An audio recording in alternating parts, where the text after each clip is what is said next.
Hey everyone, it's Jeannie from A1 Vacuum and Sewing, and we just finished our sew along a little while ago, but I'm going to keep going and I'm going to keep filling. So I'm going to go ahead and stitch out mushrooms. And the project we're working on right now is this. This is the Life is Better in Full Bloom pillow from Kimberbell. And in the sew along, we were able to do the flower pot, one of the roses. We did the little bows and the Dresden flower. So let's just keep going. So for this one, we are going to be working with these fabrics. You're also going to need some flex foam. I just love taking these and peeling the sticker off and saying done with you, even though we're not quite done. We're just starting. But we're hooping this up in a 5x7 hoop. Here is our spreadsheet that I've been adding to during the sew along because I'm adding thread colors here. But we are doing the mushroom in a 5x7. Our design is centered with geometric 8 4x4. So let's go ahead and unhoop this. And we're going to go ahead and hoop our next embroidery. I just keep thinking, you know, what if I could just get this done? Wouldn't that be great? And then I could focus on Shout Hooray, which is what I want to do in next week's sew along. Okay. This is pretty snug already. So let's go ahead and slide this on the machine.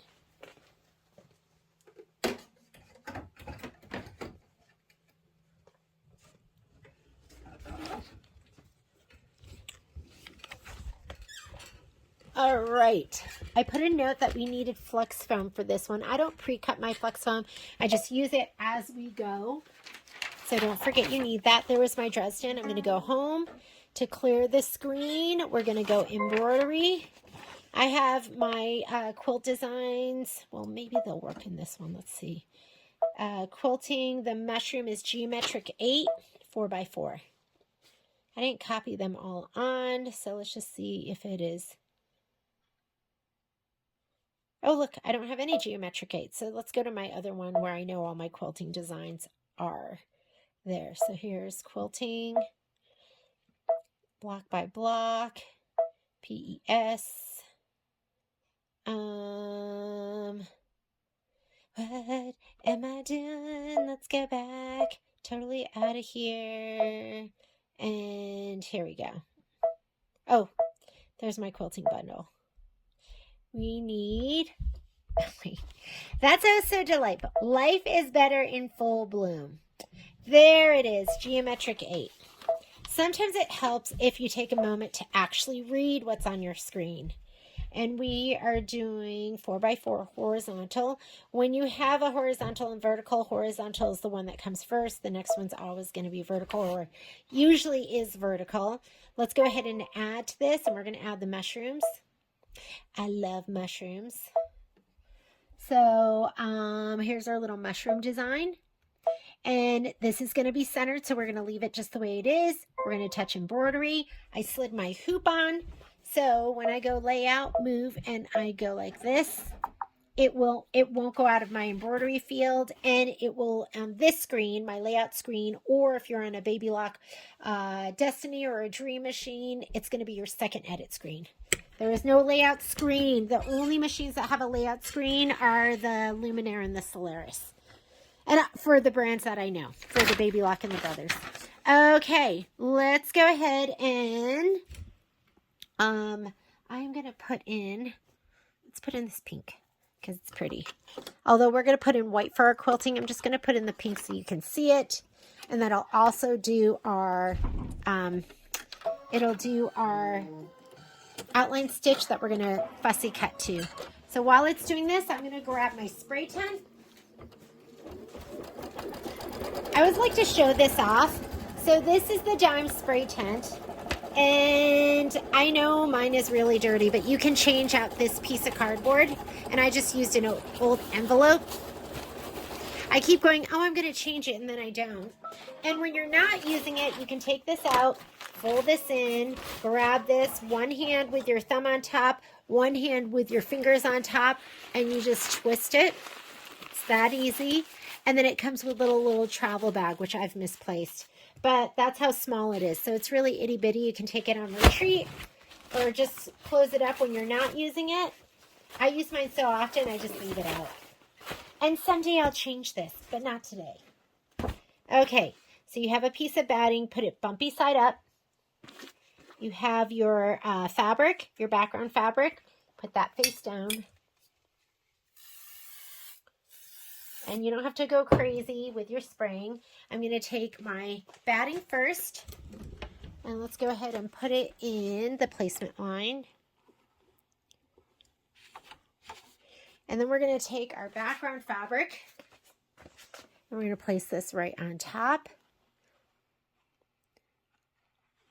And just make sure you have about 1 inch all the way around.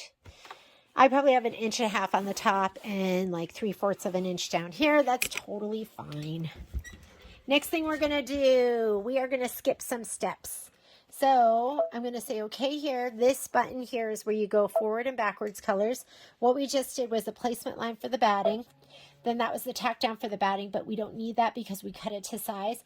Placement stitch for the background, tack down for the background. We are going to do the tack down for the background. So I skip a lot of stitches. Why do them if you don't have to and you're going to get a great result? If it makes a difference, I'm definitely going to do it, but if it doesn't, then let's skip it, right? We don't have time to do those everything because we have another Kimberbell project waiting in the wings. If you look at your screen, now it's showing you that it wants to do the geometric quilting, which I love. Sometimes I'm not crazy about the quilt designs, and sometimes I love them. This is one of the ones that I love. The recommended color is white, but of course you can do whatever color you want.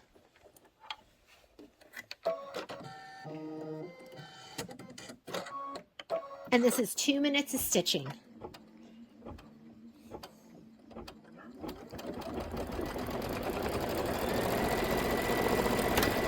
And then after this, we're going to get into the embroidery. We're going to be placing the mushrooms. The color that it recommends was cashmere. So you can use this color. I also pulled out this color, which is really beautiful. And this is an icicle color. So I'm going to put these right here. We'll see what we want to use.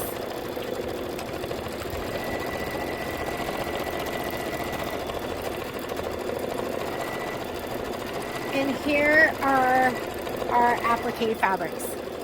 If you want, you could go ahead and just give them all a little shot of spray to the back.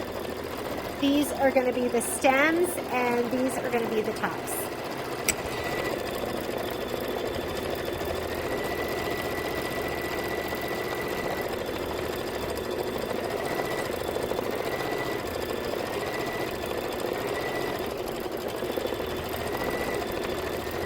Sometimes I don't spray right away because I feel like, and it could be my imagination, I feel like the spray like wears off. Could that be? I think that's probably just me being crazy. I'm going to put these all face down and we'll give these all a little shot of spray to the back. Don't get crazy with your spray. It doesn't have to be, I always say, it doesn't have to be like your Aquanet in the 80s.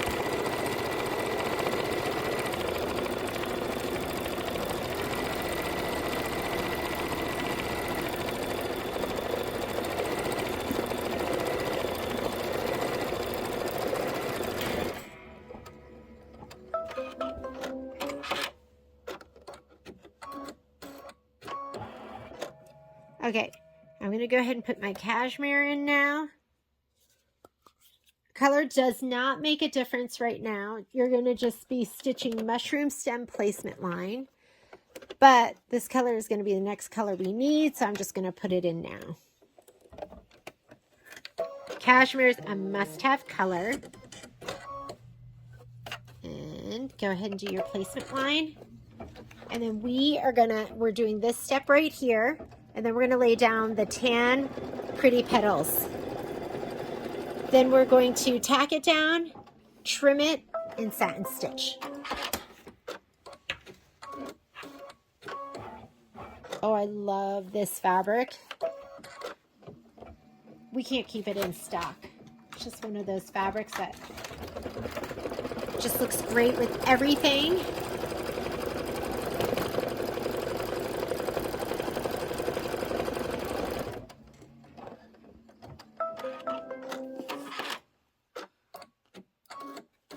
I'm going to use my double curved. So you want double curved scissors because one curve goes over the edge of the hoop and the other one curves away from the fabric, so you're less likely to cut into your fabric. And these are the Femore ones. They make a 4.5 inch, which are these, and then they make a 6 inch, but the 6 inch have been sold out and on back order for probably three months, maybe even 4 months now.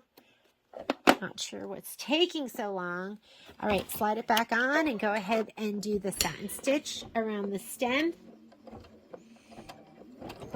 Next, we're going to do the placement for the little stem.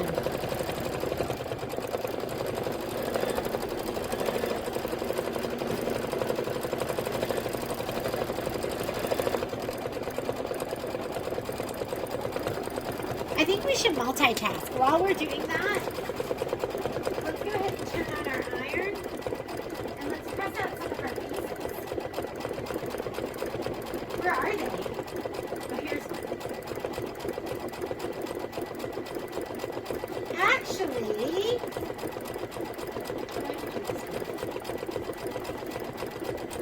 so some of them are actually attached to this hooping, and with this, you just always want to leave one block on so that you can do the next hooping. And after I do this one in the 8x12, we have a couple of them that we're going to put in together. Right here, we're going to do all of this in one hooping. So Life is Better in Fluke Bloom, all 4 of these are going to go into one hooping. So after the mushroom. And they're all going to go in the 8x12. I can't remember... I think, and I usually cut this from the back, but I can cut it from the front this time because I can see in between the two.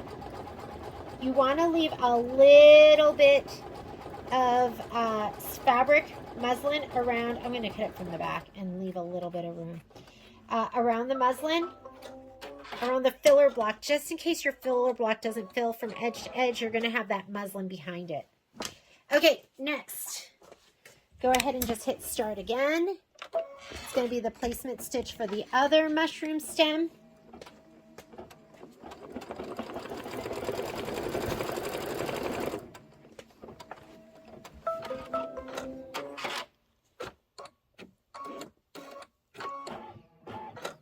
And we'll go ahead and put this down. He's an itty bitty.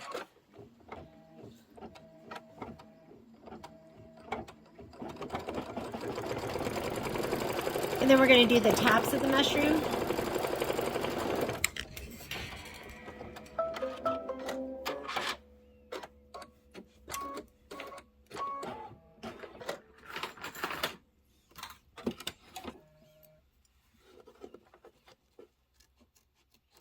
I find holding the fabric up too, sometimes at like a 90-degree angle, allows me to cut even closer. You just don't want to have a lot of fabric when it's doing the satin stitch or something like that outside of it, because those threads can kind of peek through. Go ahead and do your satin stitch here. While it's doing that, you know what I can do too is let's go ahead and cut this one off. Might as well.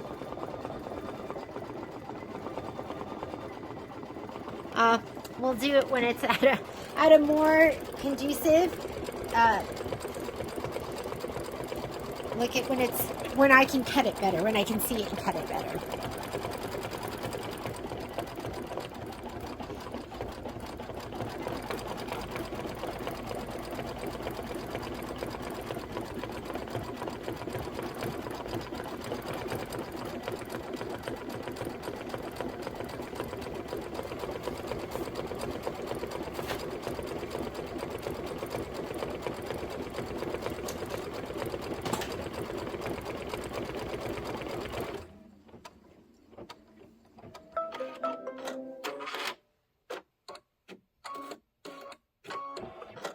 Okay, I'm just going to hit start again. This is going to do the placement line for the flex foam.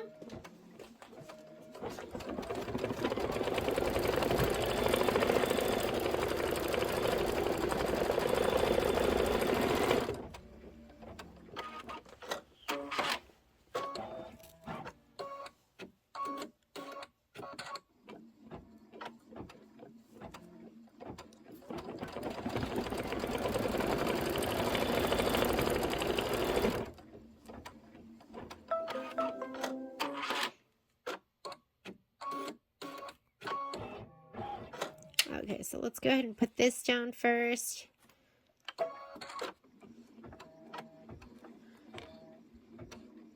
I don't spray or tape. I am going to hit stop after it does this one so I can trim it, and then I can put my other piece of flex foam down.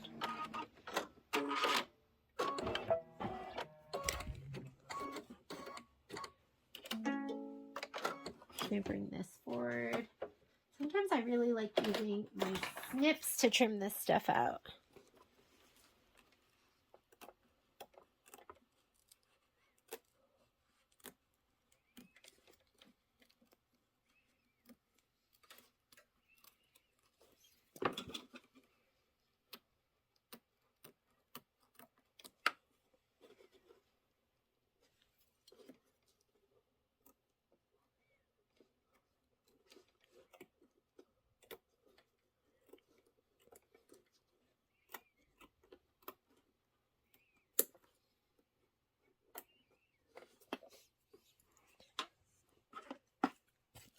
All right, and then we'll do this one. I'm just going to lay this down just like, let's see, that should cover it. Let me lift it up here and make sure. I think that's good.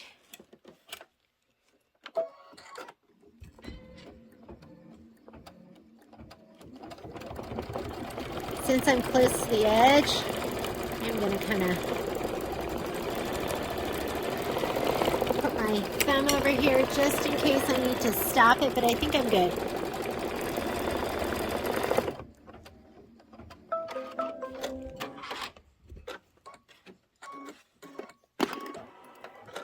All right, let's trim that.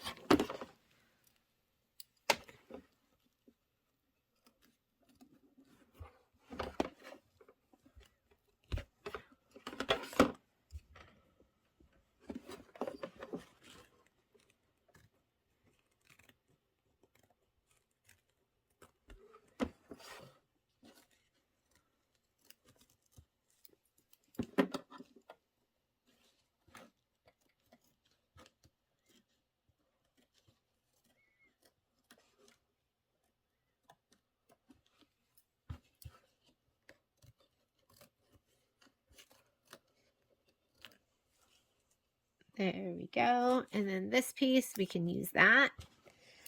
Throw that back with my other stuff.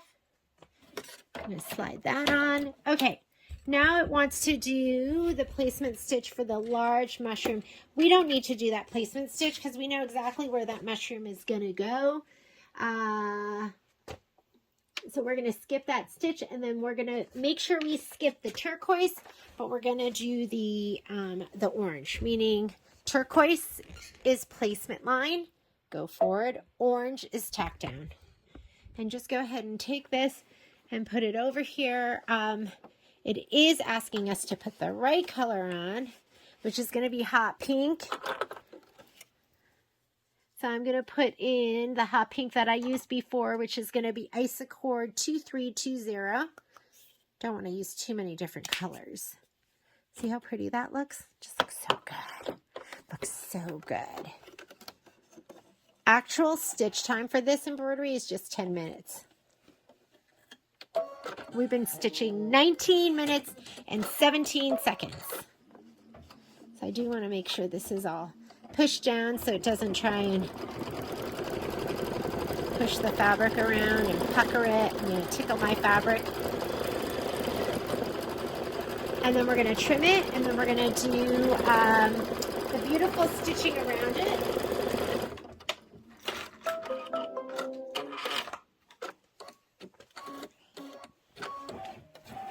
Okay, so let's go ahead and trim this up.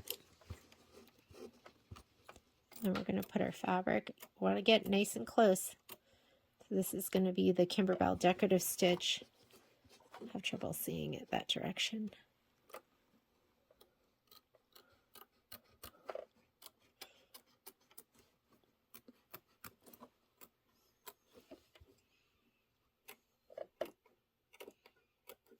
Whoop.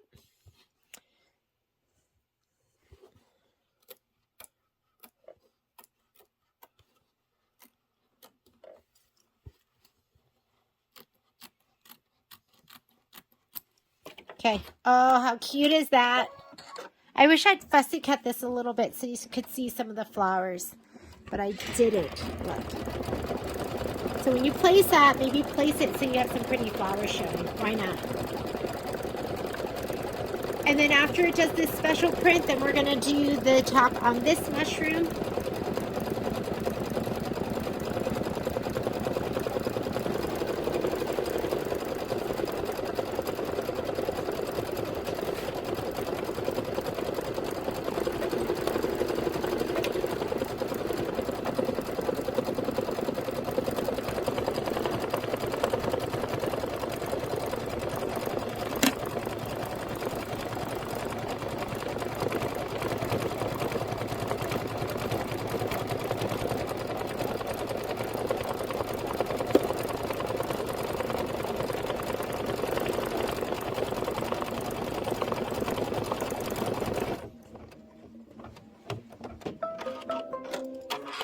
Okay, we're going to do the same thing we did with that other mushroom, which was, we're going to skip the placement because we can see the foam, and we're going to go the tack down.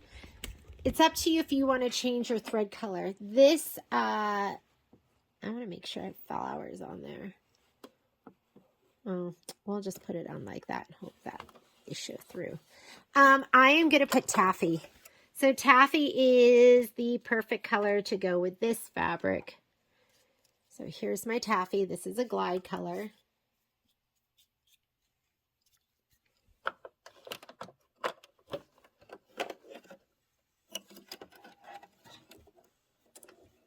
If you do a lot of Kimberbell, you need taffy. Okay.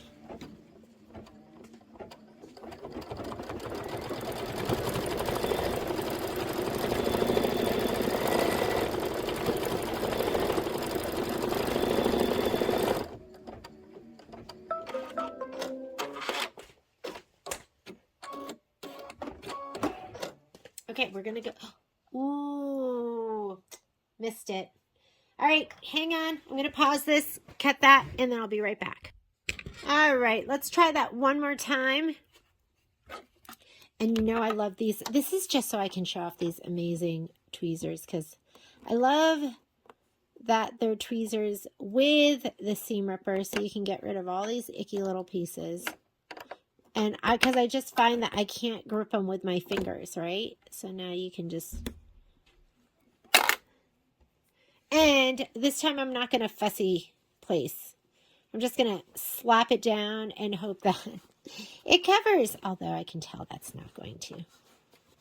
And I'm going to go back and let's stitch that down.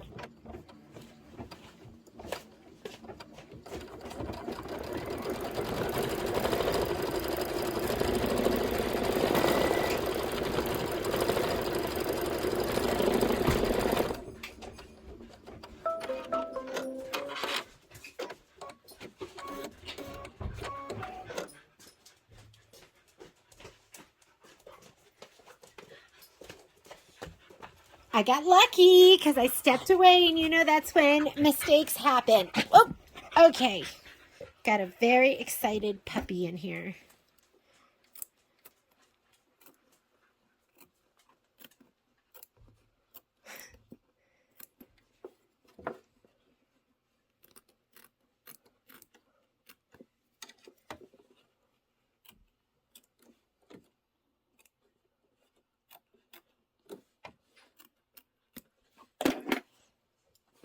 Okay, let's go ahead and do our decorative stitch. We're going to put away the seam ripper because I am done making mistakes.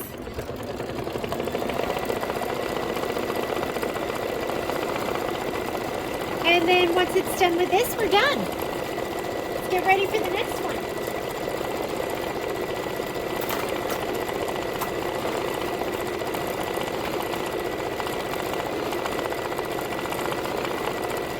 We are going to do the next 4 embroideries in the 8x12. So I'm going to go ahead and come over here and let's hoop. I cut this one off, so this one came off the top. I'm leaving the filler block. That way you can snug in nice and close.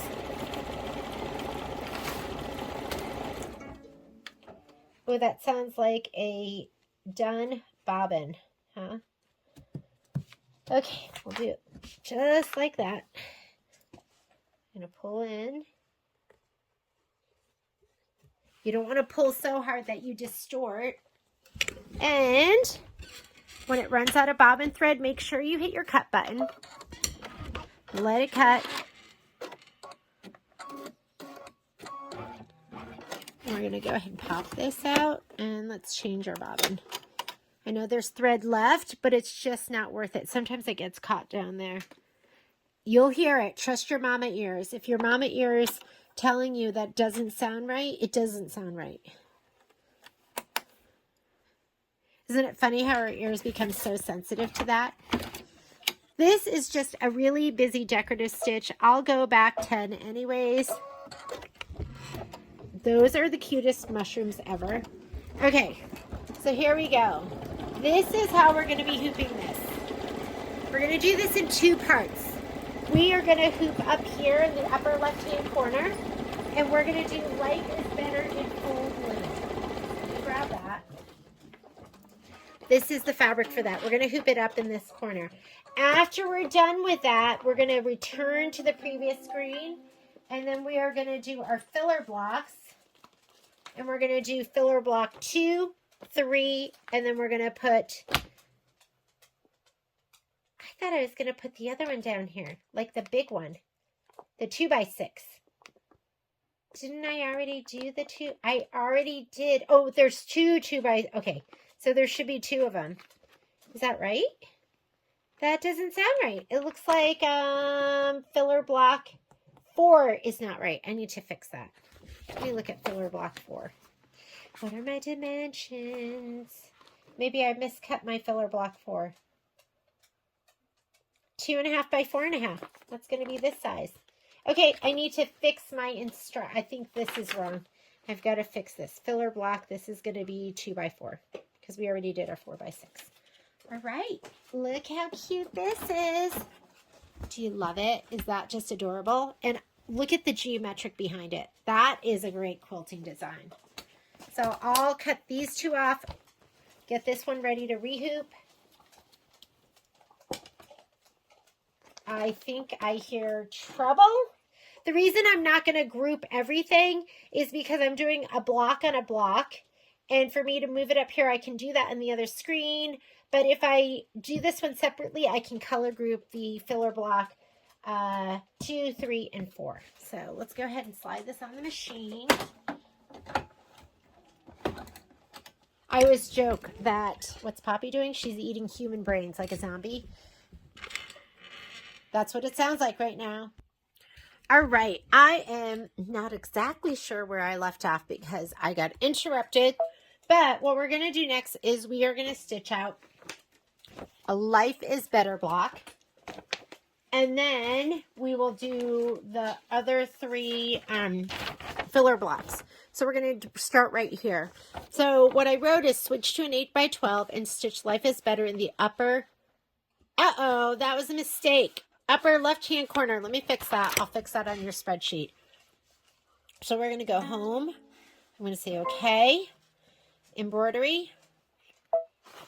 We are doing geometric 8. My quilting designs are there. Quilting. Actually, let's go back. Geometric 8. And I need the 4x8 vertical. So PES.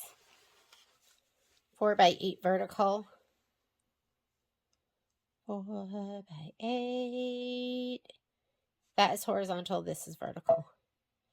Go ahead and set it. I'm going to choose my hoop size. So we're using 8x12. I really want it up here in the upper. Oops, actually, we got to layer it with the other design first. So I'm going to move it right back to center. We're going to add, and we're adding Life is Better in Full Bloom. Have that in my upper USB. There it is. That's going to group it. If I go to the next screen. So what I'm going to do, instead of going to the next screen, so I can do this one of 2 ways. I can go ahead and just say embroidery. It's automatically grouped. my hoop is on, I can just move it to the upper left-hand corner and there's nowhere else it can go. Other thing I can do, and if you don't know this, I'm going to go to my previous screen. This I call my main edit screen because it has all my main editing options. I can group it right now. If I move it, they're going to move separately. So to get it back, I'm just going to center that and center that. So this right here is a grouping button. I can group it. That's going to turn it into one design. And then I can go ahead and now it'll stay as one. So you tell me. I think the other way is easier. And if I want to ungroup it, I just touch that button. Now it's ungrouped and now they'll move as one. So, okay, just go to the other screen. It's grouped. And I have my hoop on with the latch closed. So now I can just move it to the upper left-hand corner and we're grouped. And I'm just going to stitch that one design out first anyways. We're going to do the other ones later, but I will leave that on my screen so I can have the proper spacing. So first thing it wants to do is let's do our placement line for the batting. And while it's doing that, I'm going to get my pieces out. Here they are, and I'm going to spray my batting and my background fabric. This was supposed to be cut in 2 pieces, but I left it as one, and I'll cut it as we go. I'm going to go to my spray tent.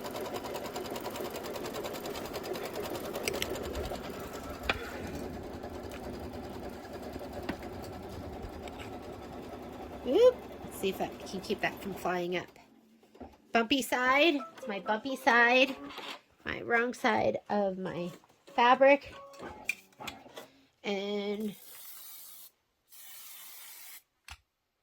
go ahead and lay this down first. Just going to place it inside here. Oh, that's way too big. Way too big. I'm not even going to cut it down. This is thin batting, and so it gets sewn into the seam a little bit. That's okay. I'm not worried about it. Now I'm going to place my background fabric over this. Now you have about 1 inch all the way around because I'm going to be placing a piece over here. I'm just going to place it so I have like 1/2 inch on this side. More on the other side. Perfect. And now I'm going to do the tack down stitch. There's just always a lot of fabric left. So I'm not worried about that.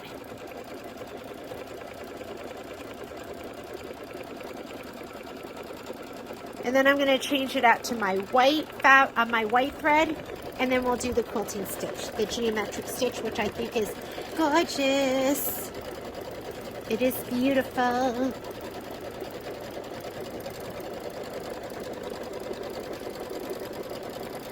And actually, I'll be right back. I'm just realizing, because I'm looking at the screen and I'm looking at my progress bar, that I'm stitching the tack down for the batting, and I don't want that. I want the tack down for the background fabric because it's going to be out a little bit. So I'm going to go ahead and cut. I'm going to have to rip that out, and I'm going to fast forward. So when I am done cutting, we're going to go right here. This is the continuation of tacking the batting down. That's the placement stitch for my background fabric, which I've already placed, and that's going to be the tack down. And you're going to see it's about 1/4 inch outside of what I have right now. You don't want to leave this stitch here because when you go to sew everything together, it's going to show. So I will be right back. I'm going to remove that, and then I'll stitch the fabric down. Okay, I'm ready now. Here is the basting stitch for the background fabric, the right one.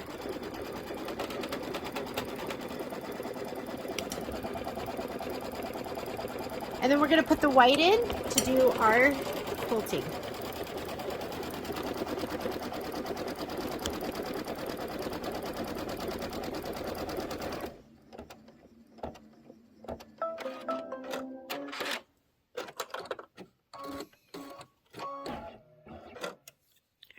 Let's go ahead, kind of white thread in.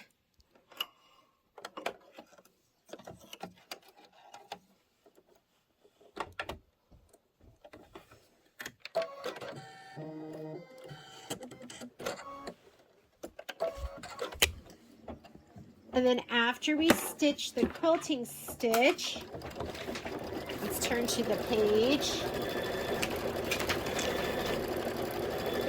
We need stitch the flower stem detail. I'm going to do that. I've been using sage, so I'm going to just put sage in for that.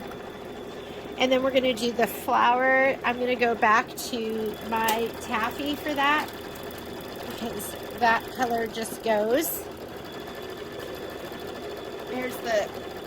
Here's the felt, and you can see it's just perfect. So we'll do that next. You need yellow for the center of the flowers. I'm going to use Buttercup. I think that's what I've been using, so we'll use Buttercup. And then we need, then I'll go back to my taffy, and then we're going to stitch out Life is Better, and I'll do that in the lead gray. So I'll just write that in my little book.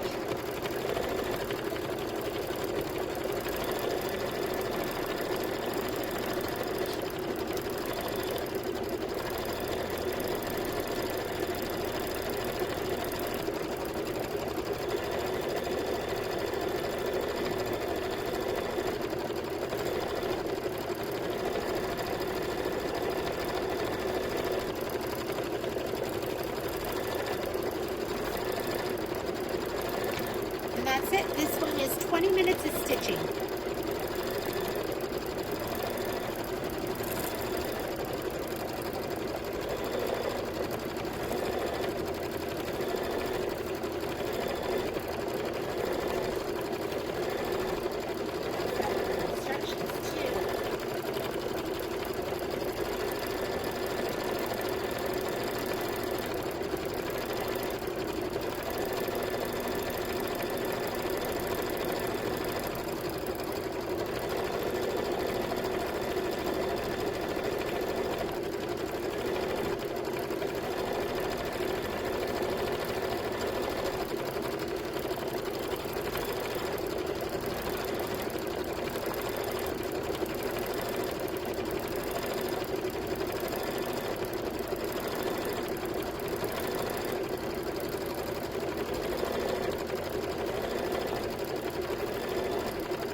Okay, let's put in sage. We're going to do the little flower and the stem and the leaf. I guess it's not a flower, just the stem and the leaf.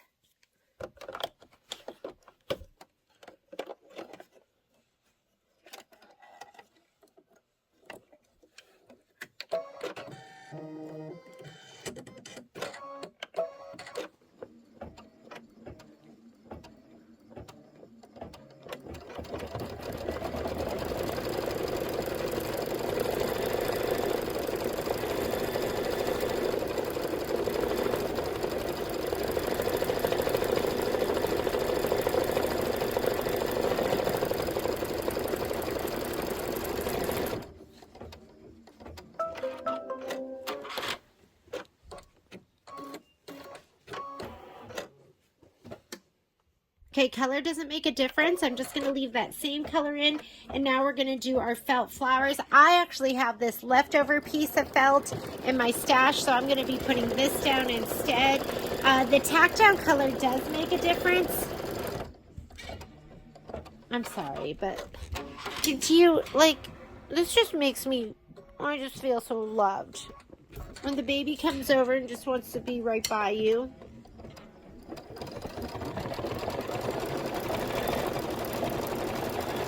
Oh, here comes the other baby. Here's the other one. Oh, so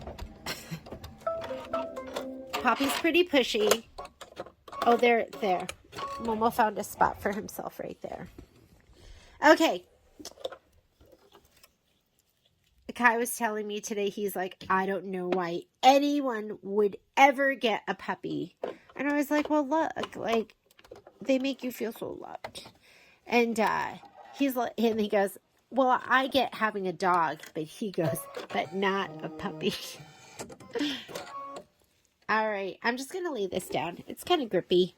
And this one is getting trimmed close to the stitch line. So let's just put that down first.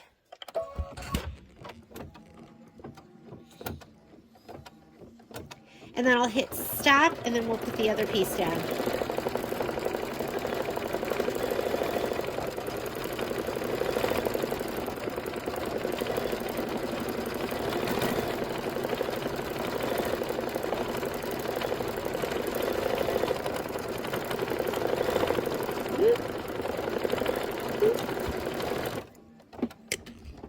Okay, I'm going to hit the stop button. It's going to go over there, but this is just going to give me a little chance to lay this down too. There we go. And then we'll trim them close. Then we'll trim close, and then it says stitch the flower decorative outline, and that's going to be the Kimberbell stitch.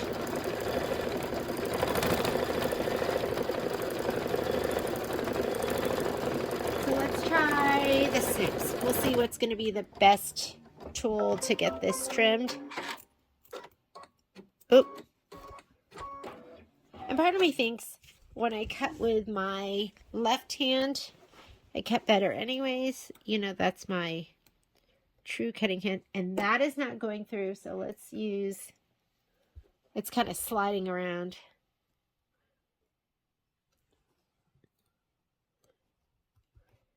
You want it close.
All right, let's go ahead and trim this one.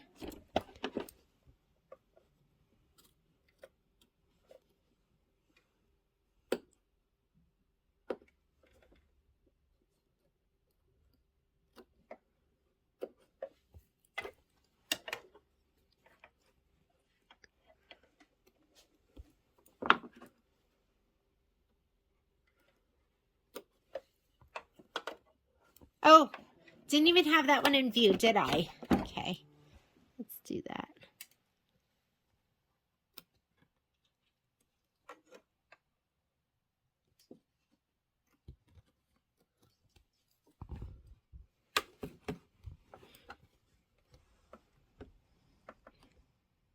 You don't even realize how bendy your hands and arms can be until you start doing embroidery and you start filming. You're trying to get a good angle, so.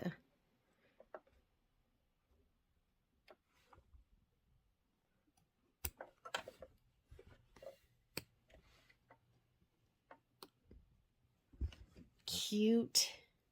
And then we'll put this back in our scraps. Go ahead and slide that back on. Stitch the decorative outline.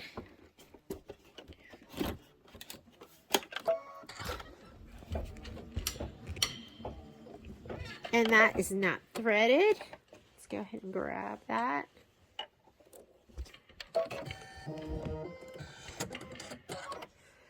I'll go back. There we go.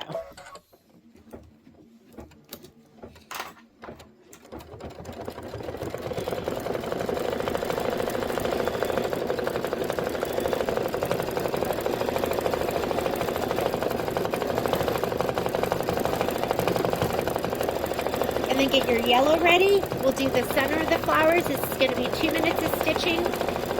When it stitches out full bloom, that's going to be the chunk of our stitching.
Okay, let's go ahead and put our yellow in.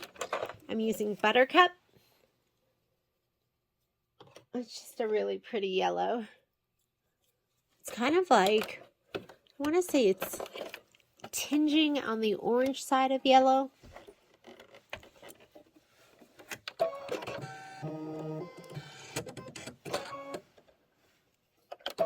And while it's doing that, I'm working on my fringe.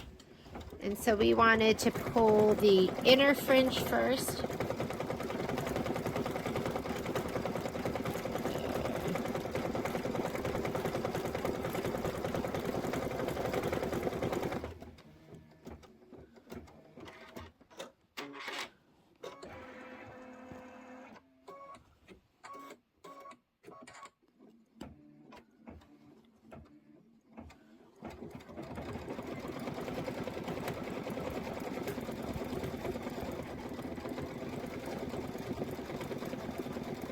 Go.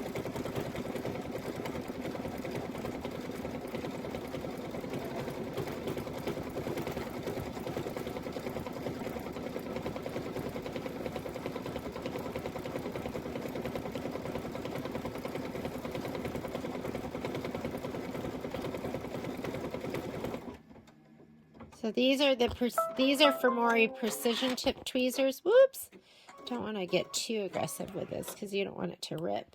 Okay.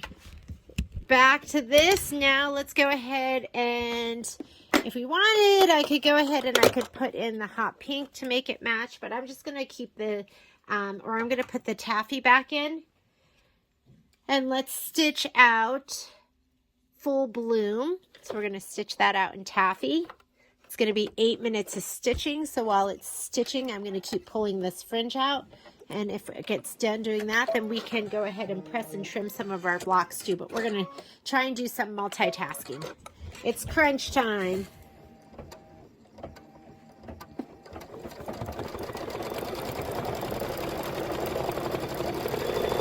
And I'm just working on my fringe. Whoop.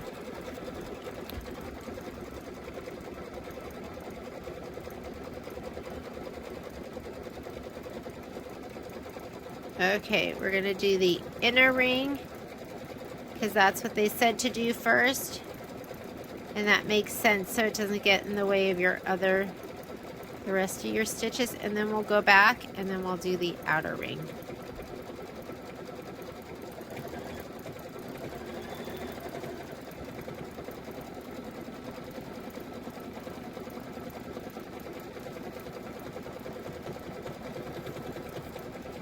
Do I have a good angle for you?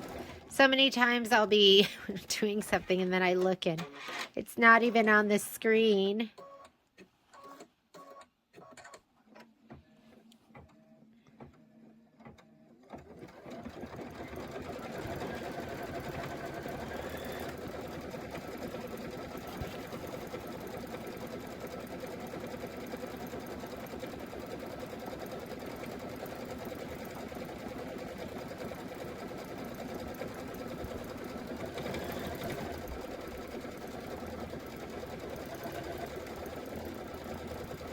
These are really sharp tweezers, so you have to make sure they're not, you know, going into your fabric and pulling on your fabric.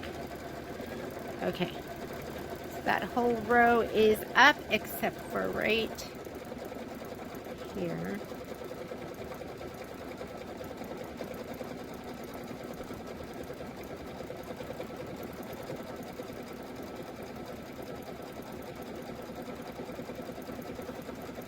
And you might have to give this a little haircut, right?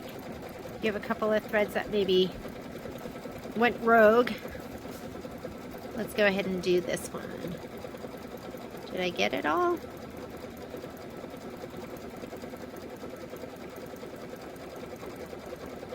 I definitely did not get that. You can just see it.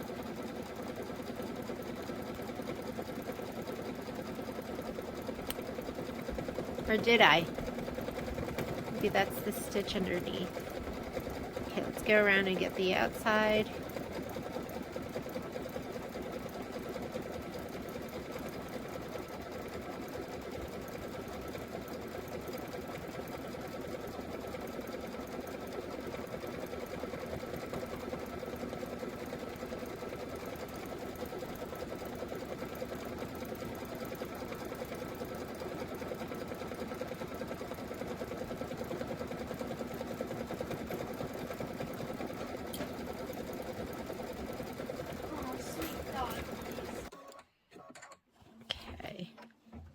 Looks like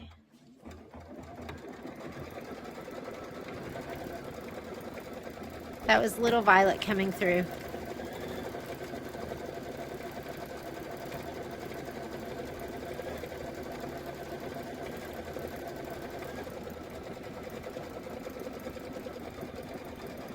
Okay.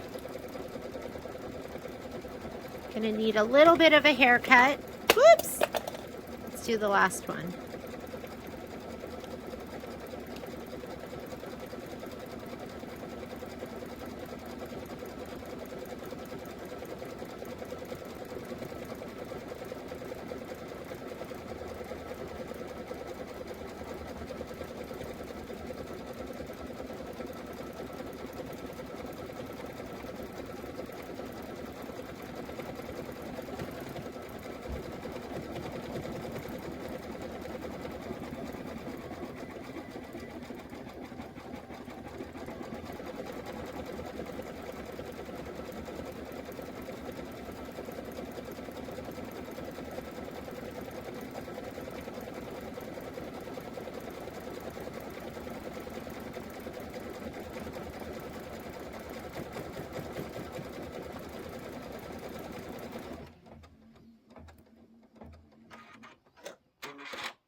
Now I feel like I have the back row and the front row. Okay.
Mine look, I feel like, a little unkept.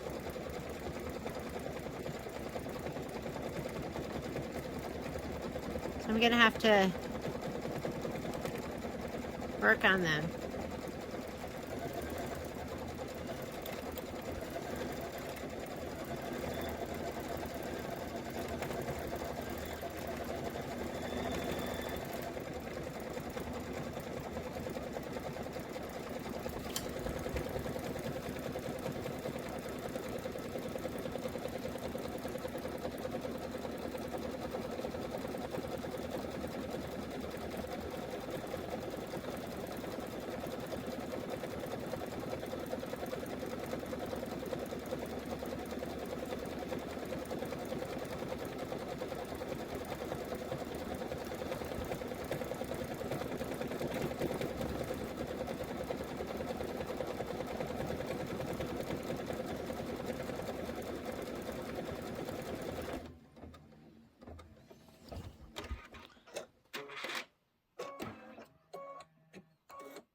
All right, so I'm going to go ahead and number one, clip that little thread. Snippy snips. And I'm just going to kind of leave it for now. If there's like any that are way out there, I'll get rid of them. Like this one. This is a job to do with your snipperoos and your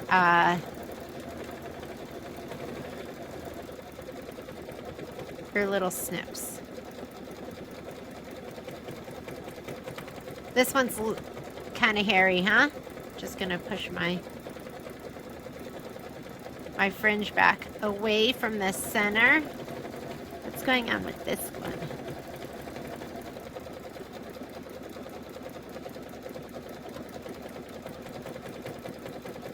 I kind of lost control of this one, huh?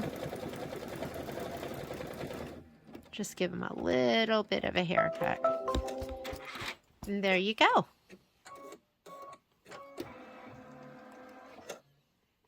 Okay.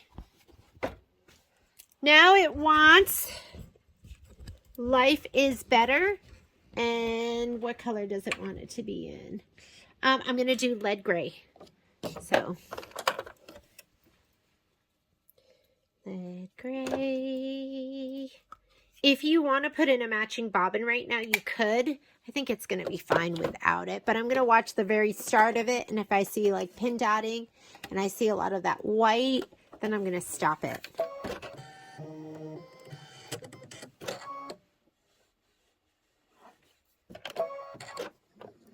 This is 2 minutes of stitching, and then we're done with this one. Then we're going to do the filler blocks.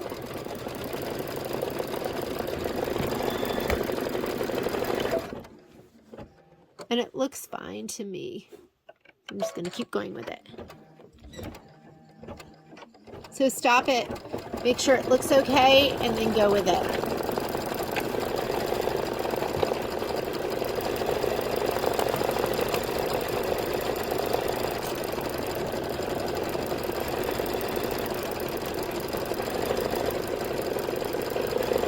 And then while it's stitching that out, go ahead and grab your filler block 2, 3, and 4. I did change this spreadsheet because there was that error there. Oh, that's cute. Isn't that cute?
Cute.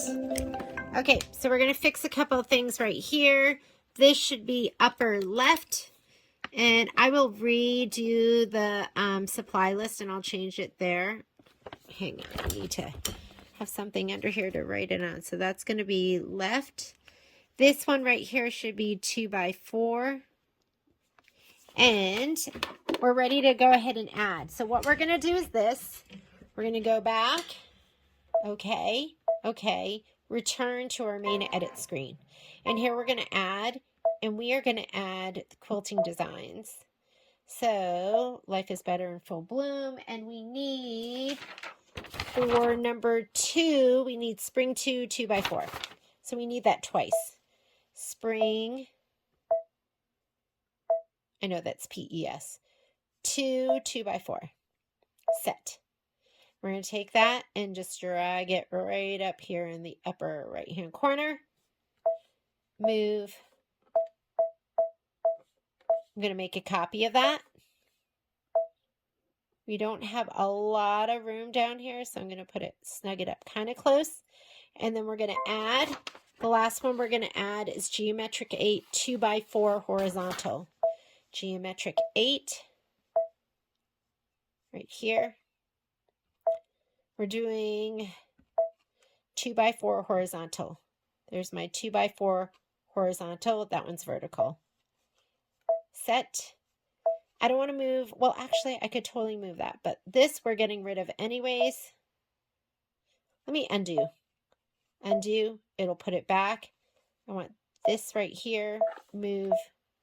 Sometimes you just got to move it with the arrows. Or maybe we'll do it that way.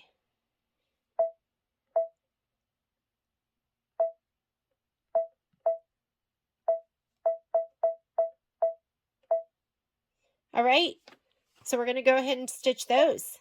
Now, the last thing we're going to do is we're just going to get rid of that. So I just wanted it there so I had like point of reference. We could always use our projector, but I'm just going to go ahead and touch that, delete, touch that, delete. And then we're going to go ahead and hit embroidery.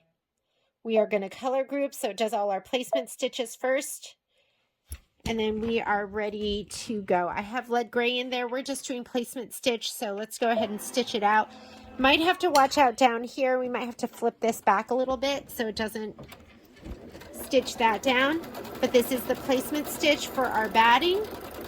And then we'll do the placement stitch for our background fabric, which will be a 1/4 inch outside of that. So we might have to take this and just gently lift it out of the way.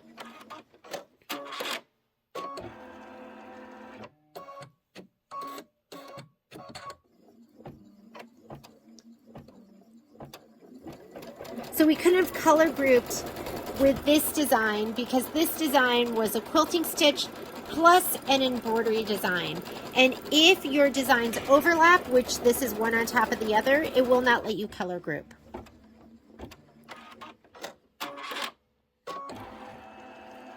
Oop, get that out of the way because he's definitely in the way.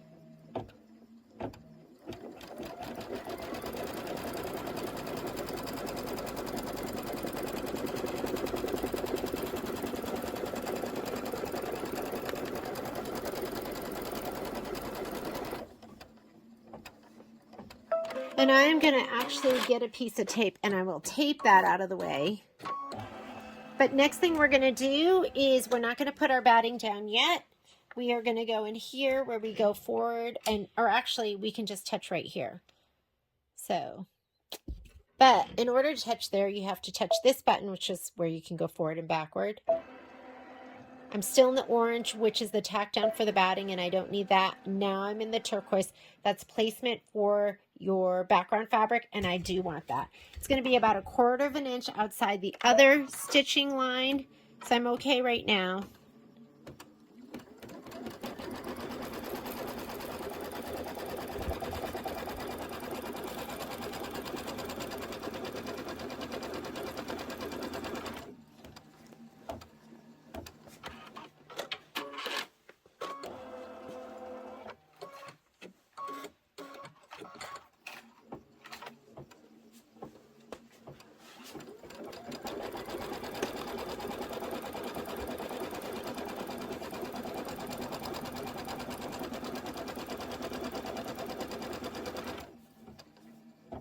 I'm going to go ahead and hit pause so I can take the other fabric out of the way.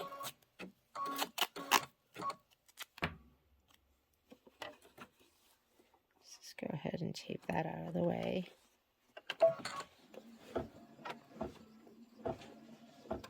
Okay, and now I'm going to spray my fabric.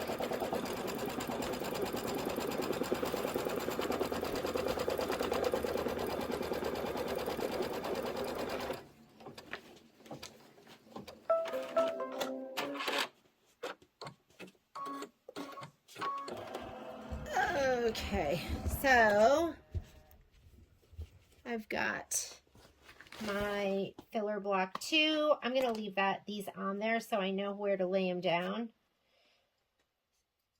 Wrong side. Filler block 3. The bumpier side's the wrong side. And then filler block 4.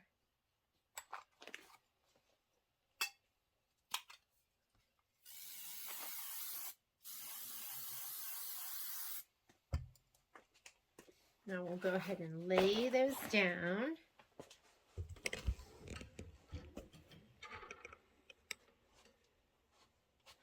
Ugh, Poppy is like laying right where I need to step, but oh well. We'll do, this is filler block number 2. And you just have to pay attention to your chart later on when you sew it together. Oh, she heard me.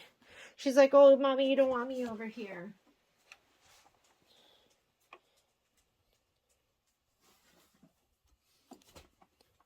Get rid of the little threads. This is filler block number 3. I'm gonna have to force this down when we,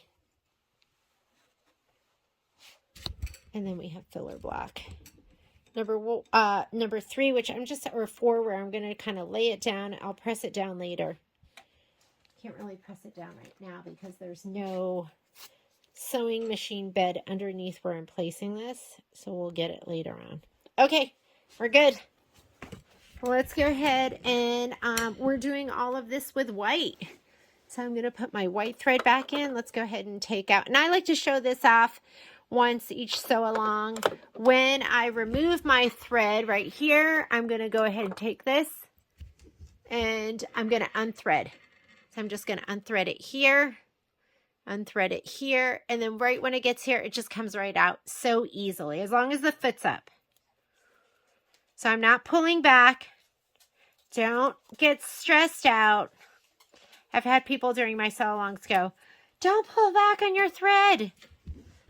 And to be honest with you, I'm using my thread stand. So you go here and then go ahead and thread. I pulled back for, well, you know, I didn't get any classes. I was self-taught. So I pulled back on my thread for probably like 6 years before somebody said, don't pull back on your thread. And I never had any problem. That being said, that doesn't mean you're not going to have a problem. Best thing to do is either not pull back or, don't pull back on your thread or unthread like I do. That is tack down for all of those. We're not going to do tack down. We're going to go straight to the stitching. I can see I'm still in the orange.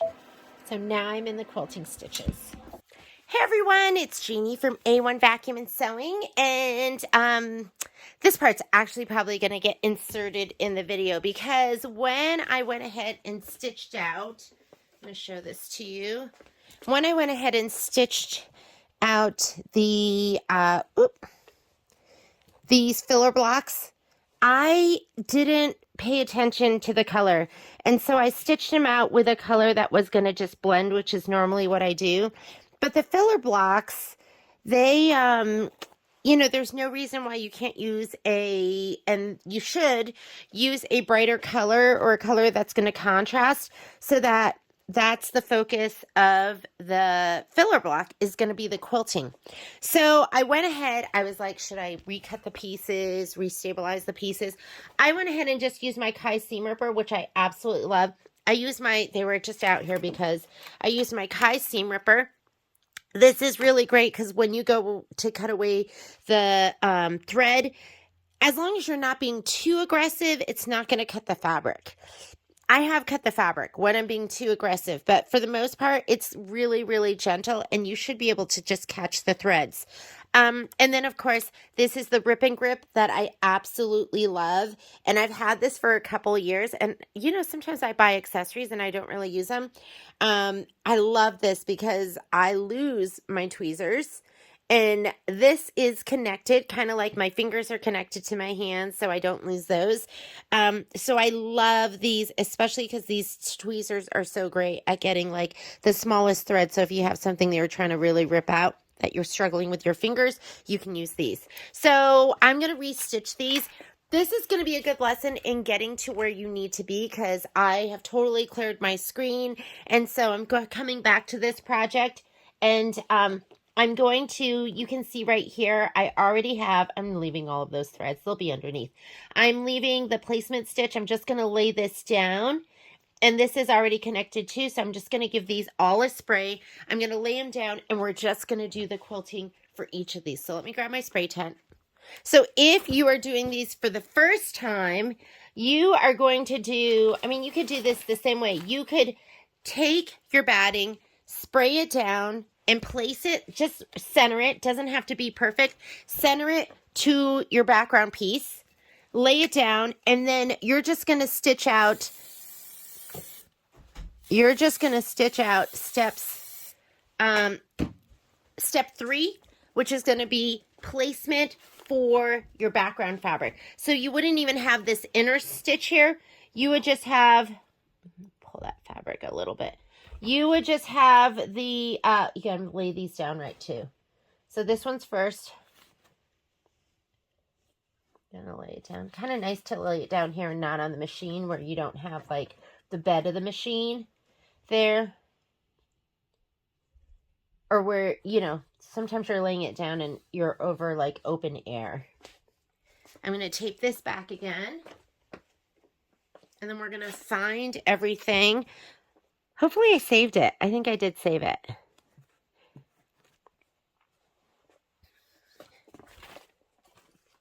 If we didn't save it, this will be a great lesson in using your camera or your projector, right? Here we go. Okay, let's go to the machine. And look at that. I didn't save it, which is fine. So we're going to go ahead and load in our designs. And this is the sheet that has your quilting design guide. And this is kind of, you know, I come here to get some of the information that I put in the spreadsheet. So if you look at this, we are going to be doing this filler block. This one too, I should have done it with that hot pink, which I didn't. I did white. I'm just going to leave it. But I am going to redo these 3 filler blocks. Filler block 2, 3, and 4. So this one, and these are the colors I'm going to be using right here. They're going to be much better than just the boring white that I had originally done. This one, let's load in Spring 2 2x4. So hopefully I have my USBs here. Life is Better Quilting. Spring 2 2x4. And it is 2x4 regular. Because you know you have 2x4 horizontal and 2x4 vertical sometimes. Okay, I'm in my 8x12. 8x12. And done. And this is going to be in the upper right hand corner, but we are going to use the camera for perfect placement. Okay, and then we're going to add. And if you did this with me the other way, I'll leave that in there as well. And this one is going to be Spring 2 2x4. Same thing. I wonder if I can go all the way out of here. I can't. I should have just made a copy. Because same design. But it's okay. We'll just load it.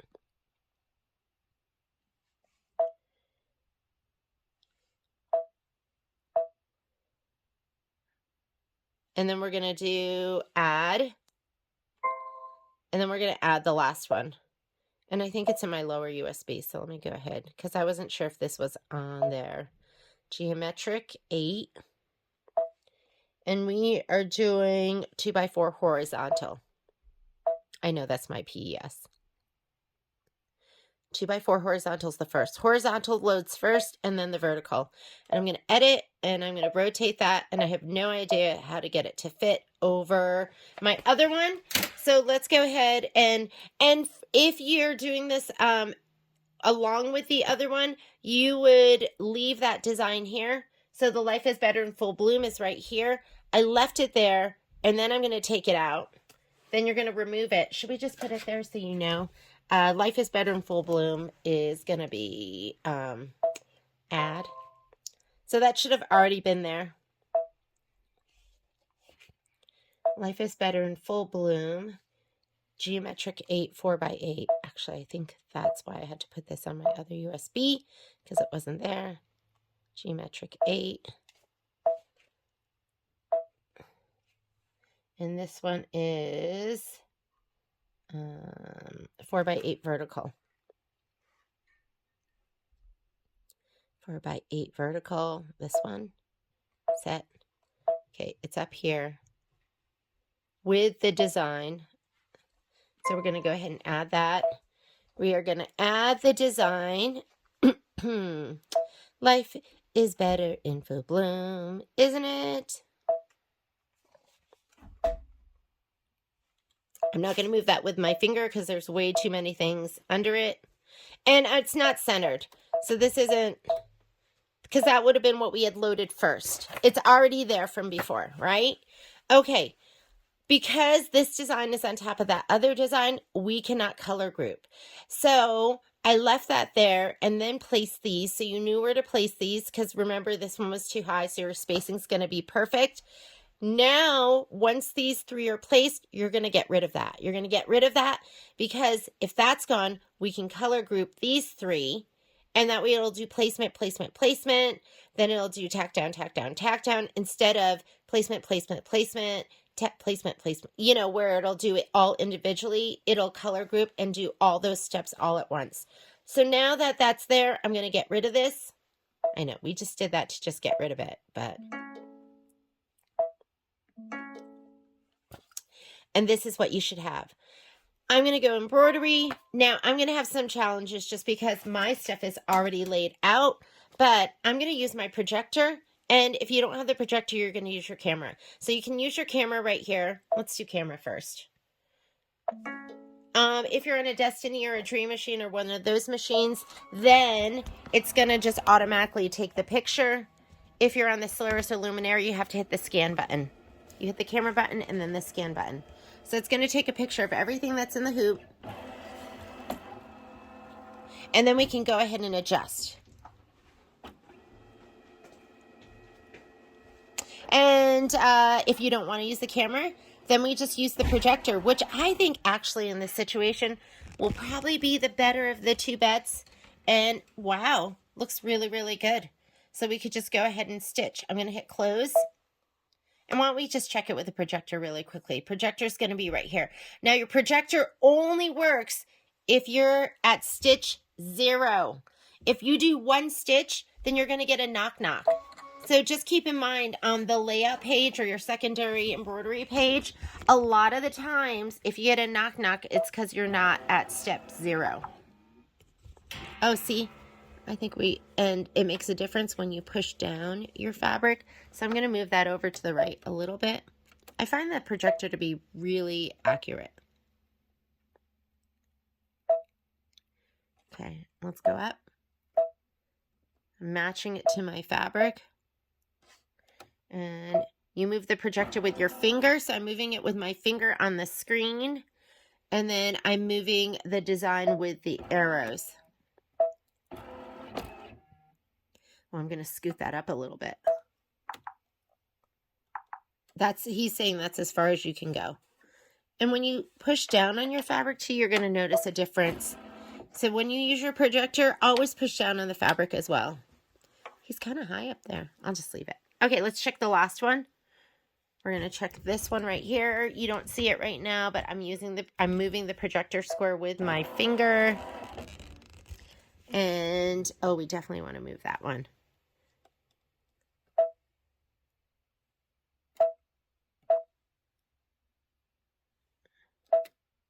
I'm going to go down a little. That looks perfect. I think that looks really good. All right, we're good. Let's go ahead and stitch. Everything's placed. I'm going to say okay. I'm going to go layout, color group right here. Because do you see how right here it's stitching each one individually, all the steps? So we're going to hit that. And that's why we got rid of the other design so that we could color group. Could have left it there, but then we wouldn't have been able to color group. And the first one we're going to do is the top one. The color for that one that they recommend is going to be, I'm using Tidewater because we love that color. Let me check out my other orange that's in there. Okay, we're skipping steps. So the first step is placement for the batting. I already have my batting sprayed to the back of my background fabric. Second step is tack down of the batting. Don't need that. Third step is placement stitch for the fabric. I don't need that, but normally if you haven't done this yet and you're doing it for the first time, we are skipping and it has it 3 times. That's why even though I'm still in there, that was all placement. Now this is going to be the tack down for the batting. I don't need that, so I'm going to skip that. I'm still in the orange. I want to be in the turquoise, but I didn't want to overshoot. So now I'm in the turquoise. That's the placement stitch for the background fabric, but I already did mine. If you haven't done it yet, you're going to do it right now. And I have that inside stitch that I didn't have to do. That was the placement stitch for my batting. So my recommendation is just skip straight to step 3. And now I'm going to skip that because I did all of that. And this right here, the orange, is going to be the tack down for the background. We don't need that either. All I need is my quilting. So if you're doing this for the first time, you're going to do step 3 and the quilting. But you have to make sure that you spray your batting, down to the center of your background pieces. So you should have batting and your background. Okay, here we go. This should be quick. And that looks so much better. Right, looks so much better with stitching that you can see. I toiled with, I was like, do I really want to redo this? And in the end, I went, yes, it's going to make a difference. It's going to look so much cuter. So who knows, maybe I'll be redoing that pink piece.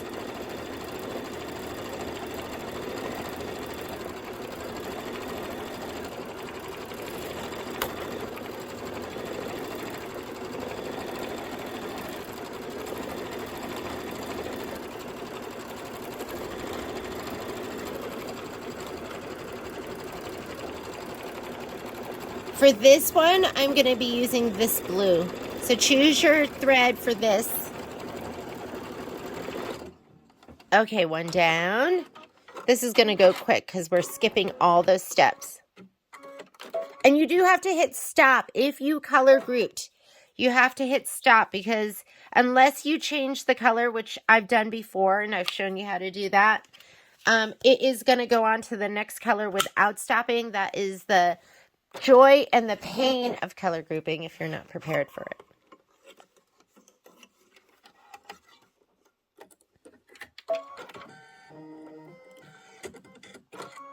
Okay, now we do this one, and then we do the yellow one, and then we're ready to move on.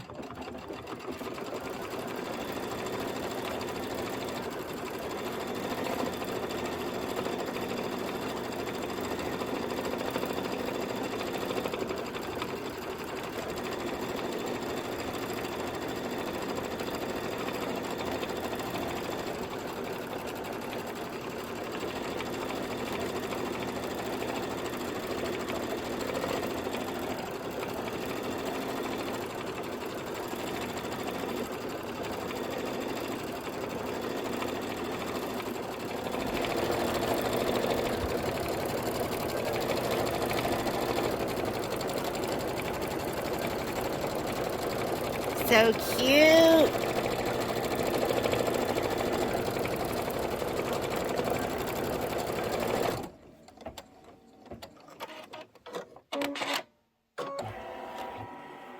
Okay, stop your thing. Even though it's repositioning the needle and going up and down, it's not going to stitch as long as you stop it. And I know we'll do this again, and I'll show you again. Was it oh so delightful that I showed you to go in and choose your colors, and that way it would stop? Like choose the color you're going to stitch. Right now I'm just throwing in any color I want. But you can go into your color selector, choose the color. Like I could have chosen, it doesn't have to be the exact color, but I could have chosen something like Tidewater, something like the blue, and I could have done all of that. And then it would have stopped for me. It's not stopping because I color grouped saying we were using all the same color.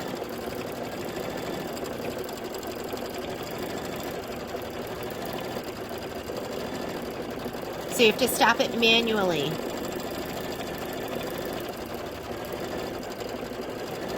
I love Geometric 8.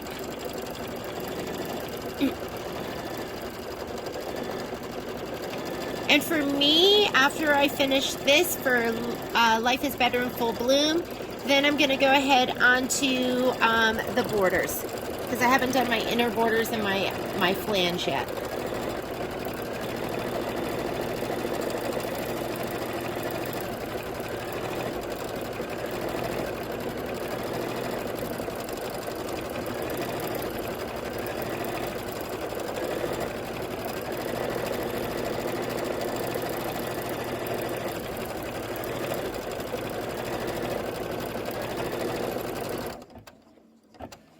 Ta-da! And now they're done, and they look beautiful, and they have a contrasting color, and they're gonna look great when you stitch it all together. All right, thank you. Here's our 5x7. Here's our embroideries. Let me cut these apart. We're gonna cut off the rose and the Dresden flower. That's gonna leave us with one embroidery on here, which is what we want for our rehooping.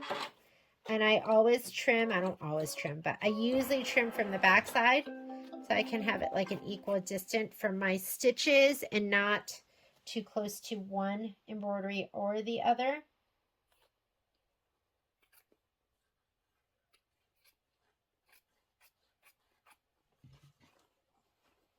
This and this. Go ahead. And those are done. Okay, let's hoop this up. Oh my God, the mushrooms, they've got to be my favorite. I just love little mushrooms. Little mushrooms are so cute. All right. Gonna pull in gently on my fabric. Let's take this to the machine. These are stitched out. Aren't they adorable? Feel the back. Everything feels good. And our next embroidery is the butterfly. Let's get our butterfly pouch. Where's our butterfly pouch? Here is Dimensional Leaves done. Filler blocks done. Maybe it's this one. Life is Better done. Here's the butterfly.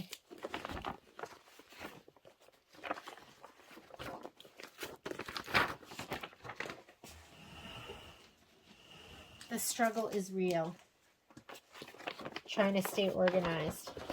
Okay, here we go. This I was kind of playing around with the thread colors and what I'm going to use. So I'm going to go here. Wants a bigger hoop, so let me take that one off. And now I'm going to go home. Embroidery, pocket. We need, for the butterfly, we need Spring 2 4x4. Let me just go here because I have all of those on here. Life is Better, Spring 2, 4x4. Set. Choose your hoop size. I'm going to go 5x7. Okay. And we're going to add. And the design we're adding is the butterfly.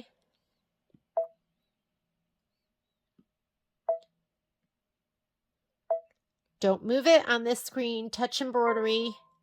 And then we're going to move it on this screen. I'm going to go layout, move. Oh, you know what?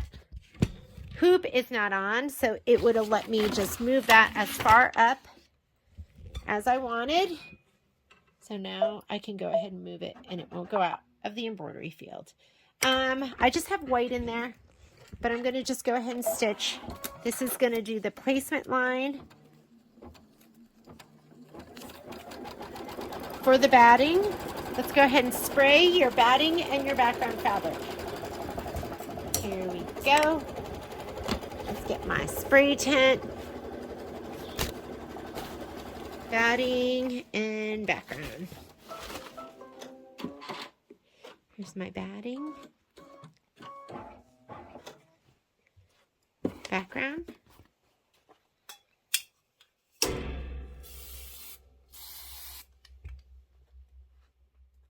Let's go ahead and place our batting right inside of that square. I see a couple of darker threads. And then we're going to fast forward because we do not need the next stitch. So this is tack down of your batting so you can trim, placement stitch for your background, tack down for your background. I'm just going to grab my background fabric, lay it down. It's so cute. This is directional. So you just don't want to lay it down too cockeyed. And I'm going to do my tack down, and then we'll do our quilting. And then we'll get into the embroidery.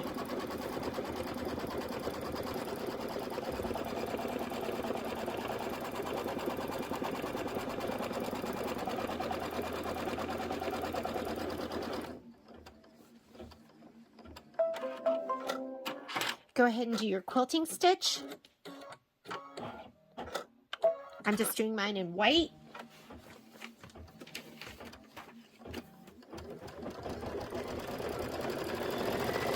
And then let's go ahead and get ready to do our applique pieces. These are our applique pieces. I'm going to put them in my spray tent right side down and spray the back side of them.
Okay, just dumped all my stuff. You know, the usual. Okay. We just finished up the quilting. Now we're going to go into the actual embroidery. Stitch the antenna detail. The gray with the dot in it. I think that is supposed to be the light gray. Let me look at our color guide. And that is the light gray. So I'm going to go ahead and put my light gray in, and it wants that for the antenna. I don't know. Part of me goes, should I do dark gray? Let's do light gray. We're going to just follow instructions. Oh, look at the picture. Yeah, it is pretty light.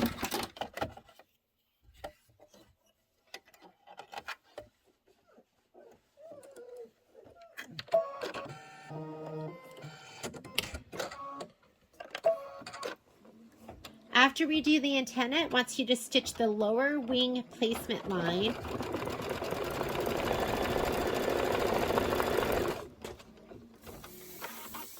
The lower wings are the minty green ones.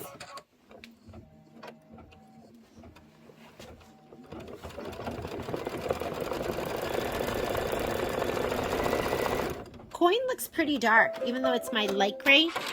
Perfect. I was worried it was going to be too light. Okay, here is the lower wings. And then get your mint green fabric ready to lay down.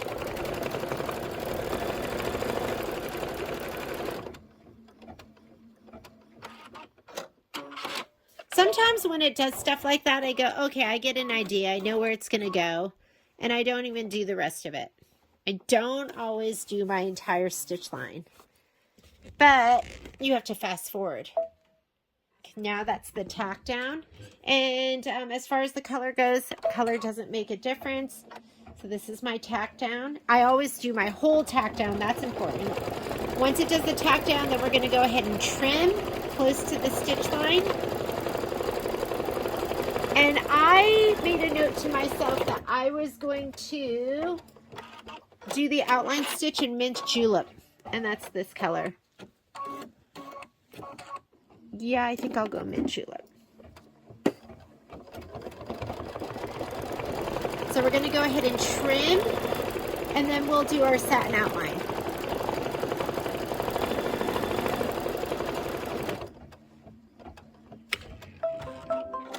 So I'm going to grab my double curved scissors, dump my whole thing out.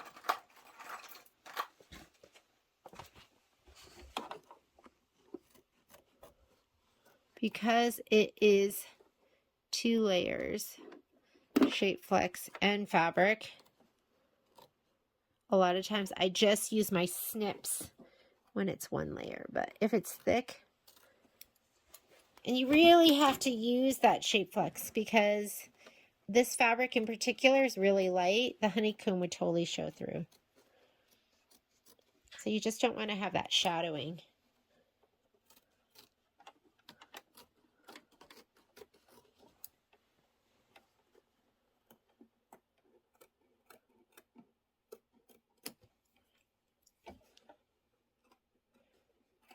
Okay, go ahead and put your mint julep in. Is that my mint julep? That's pistachio. Mint julep's a little bit lighter than the pistachio.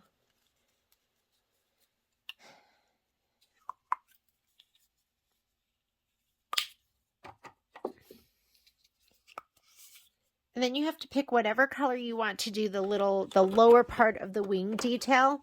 I kind of toiled over that, so I pulled out a couple different colors.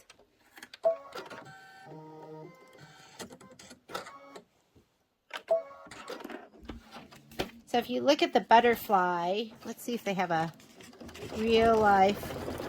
Okay, I don't know, to me that looks like Tide water. Don't you think?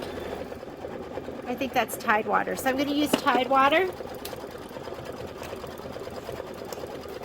The actual color is that one, which they call in our chart sea blue. So I'm going to write in here. Oh, so maybe they wanted Tide water that whole time, but I'm going to write it right in here. Or now I'm thinking maybe I should do, if it's sea blue, maybe I should do this color. And then I can use this around the butterfly wings too. Here's this. Okay, I'll do this. It's going to be my Rheingold. And I think I've already written in this. Sea blue.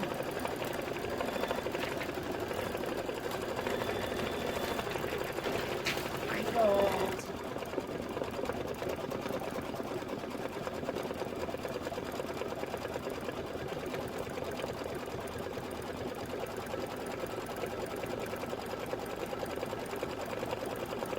Rheingold 4296.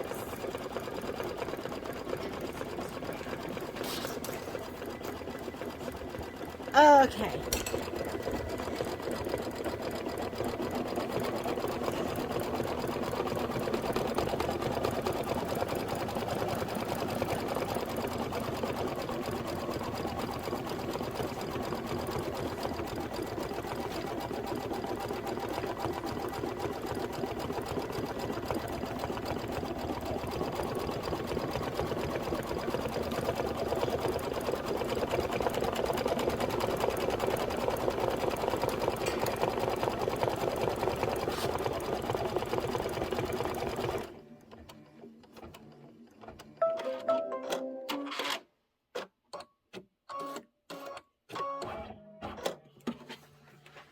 right, let's go ahead and put in that blue.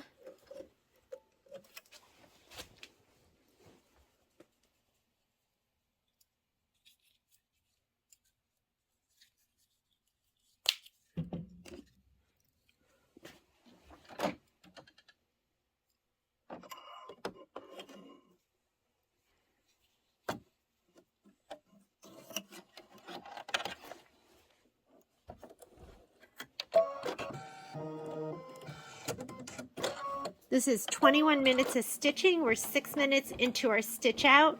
This is going to be 3 minutes of stitching.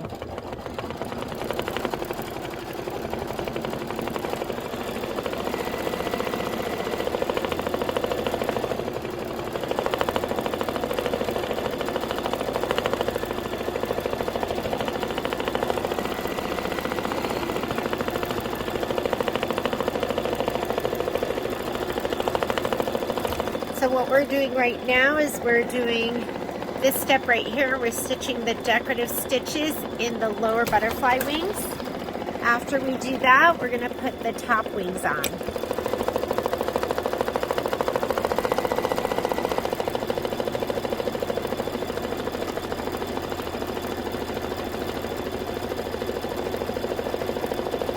But I think you could have used Tide water too. I think that would have been really pretty.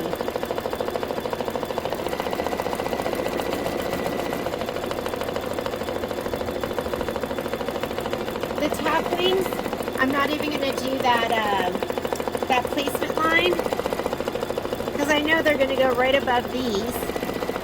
So I'm just going to center it to the antenna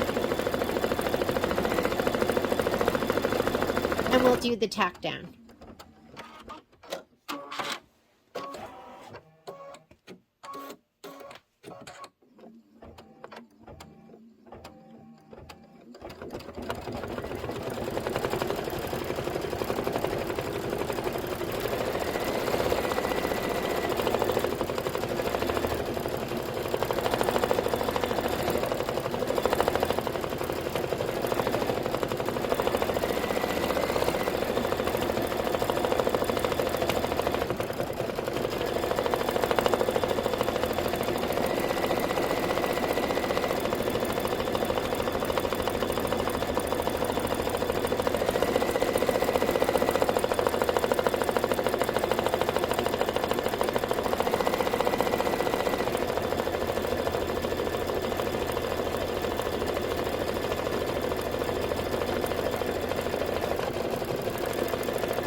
Okay, this is going to be the placement line for the top wings. I don't need that. I'm just going to go to the tack down.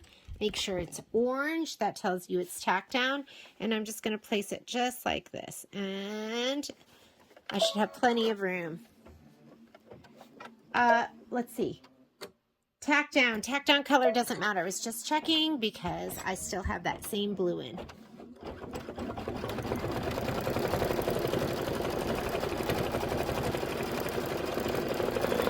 And if you don't feel comfortable kind of guessing, then by all means do the placement line first.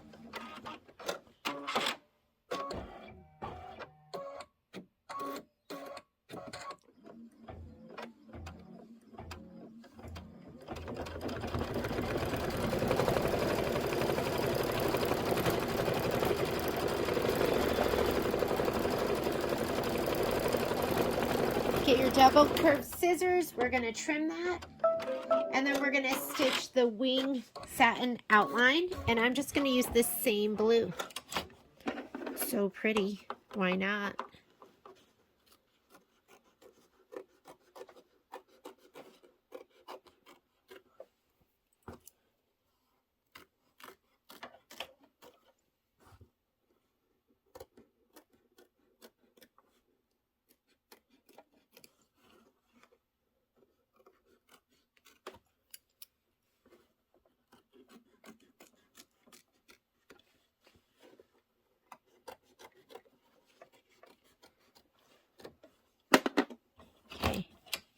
and then do your satin outline. I'm using that same beautiful rhinestone color that I used on the bottom of the wing, and then we're going to stitch the wing detail.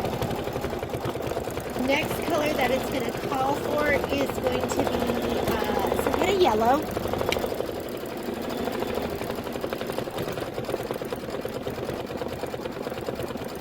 I think I'm just going to go with this, which is buttermilk, or else I'll go with buttercup. We will do buttercup. It's a little more yellow.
So this is step number 13. Step number 14 is stitch the upper wing swirl detail, and that's where I'm going to use my buttercup.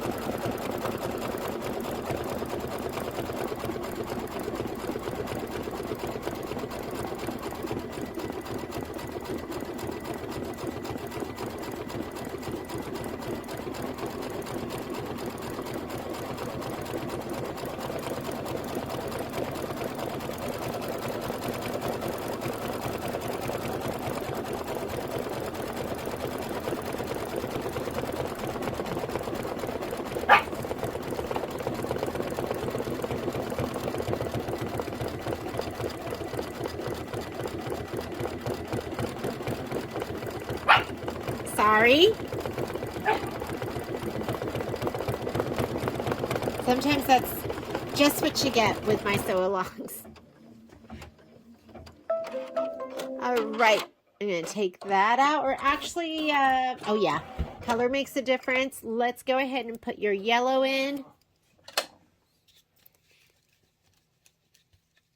I think they've been really, really good, so they're reaching the end of their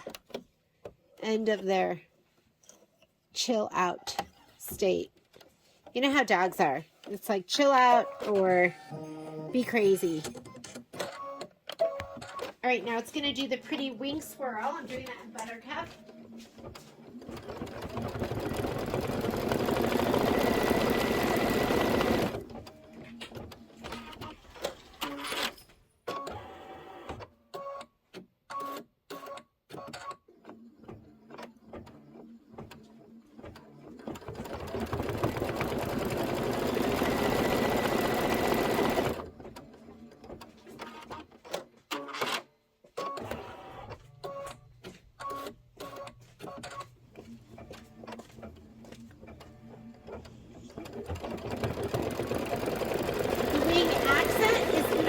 This fabric right here, so cute. Another one of the new fabrics.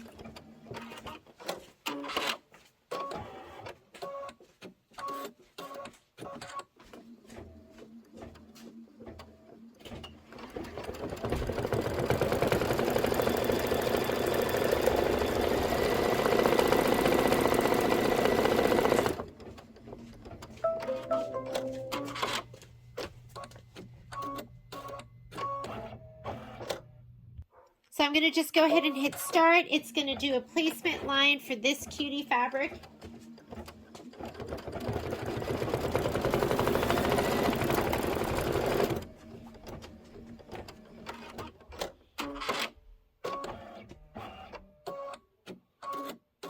And again,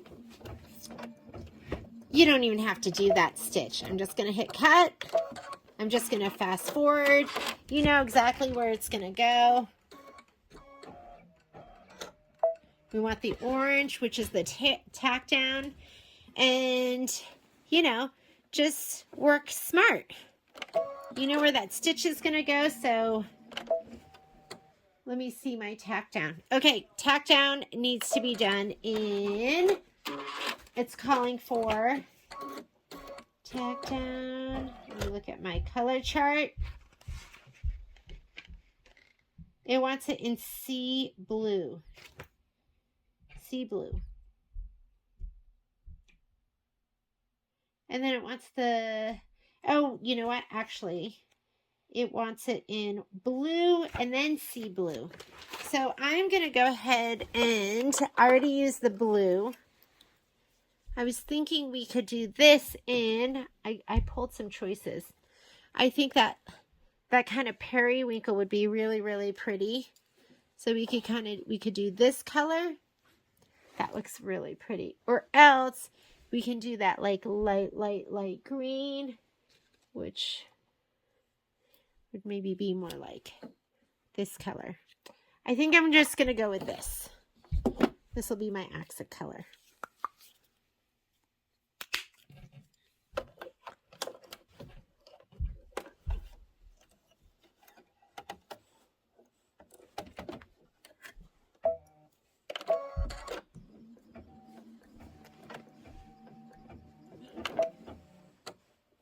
Let's hit our thread button. Let's go back.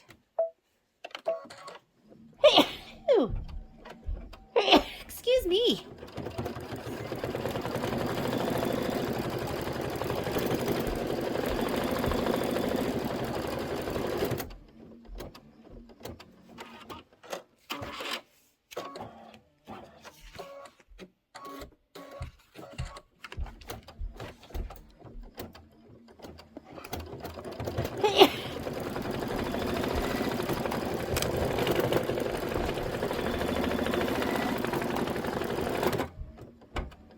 Get it nice and close because it's going to do a decorative stitch. It's going to do the Kimberbell decorative stitch.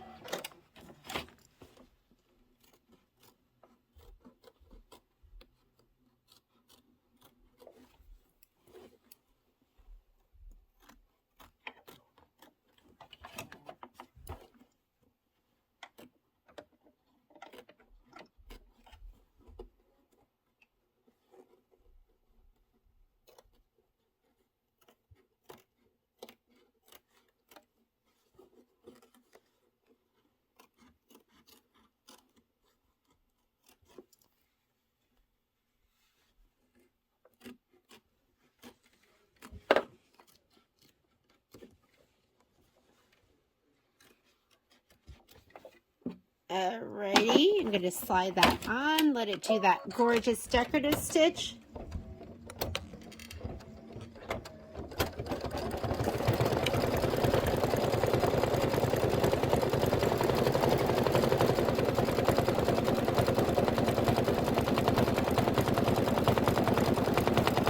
And then we're going to stitch out the yellow in the wings, which it's calling for a little bit of a darker yellow, but I think I'm going to still do buttercup.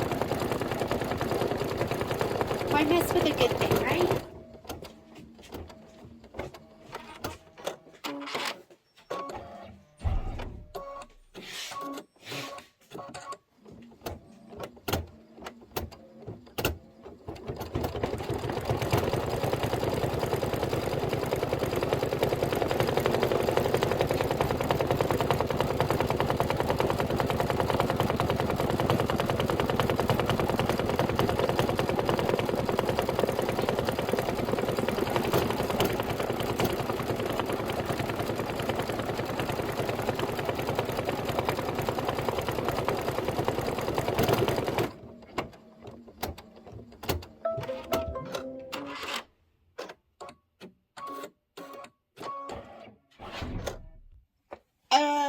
Alrighty, I am gonna put Buttercup back in. Remember, what did they used to do? I remember, well, obviously I don't remember, but when we were little, you'd go, oh, do you like buttercups? And then you would take a buttercup and put it under somebody's chin to see if it like reflected yellow. Am I totally remembering that wrong? Because I could be. Okay, stitch the wing pattern fill. So this is going to be the yellow. And then we're gonna do the body. And the body's gonna be in light gray, in the coin color.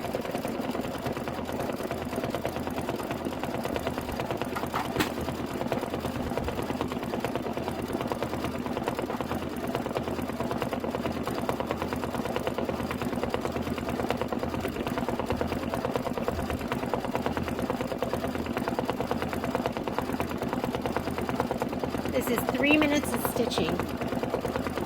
And then we will do the birdhouse. 2 more embroideries to go, birdhouse and pinwheels.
I'm feeling the need to piece, so I'm moving on my thread right now so I can get to my PQ 1500.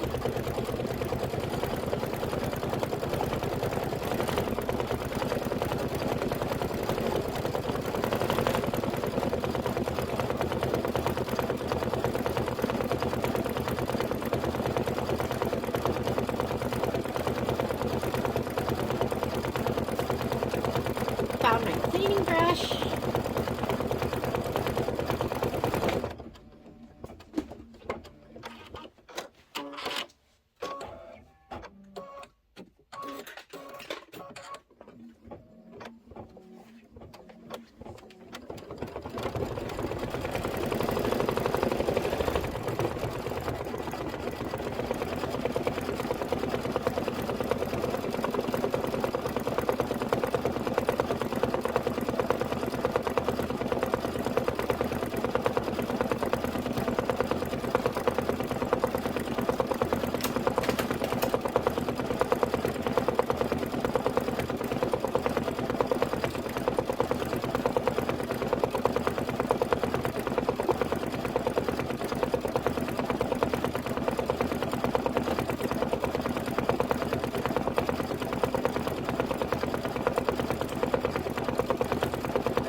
Let's go ahead and do the placement stitch for the body. Although we know where it's going to go, I'm going to go ahead and skip that again. So we're going to go to the next step, which is going to be the tack down, and it's asking for light gray. So I'm going to take this out. Let me put in my light gray.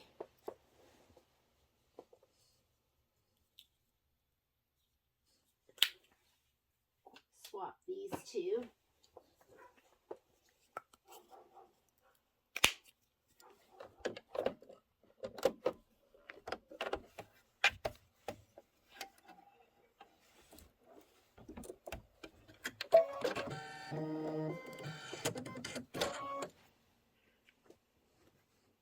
put this down right here. Let's do our tack down. We'll trim, and then we'll do our satin outline. And then we are done with Mr. or Mrs. Butterfly.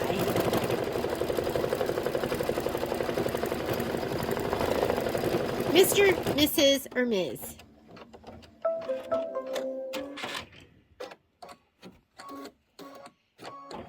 Well, I guess it's Mr., Mrs. Well, yeah, that's it, right?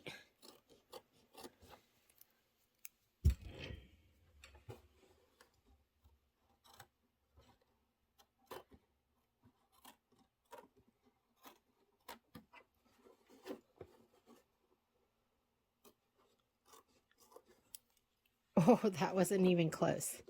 There we go. That was like 1/8 of an inch away. All right, go ahead and do our satin stitch. While it's doing that, I am going to start my back.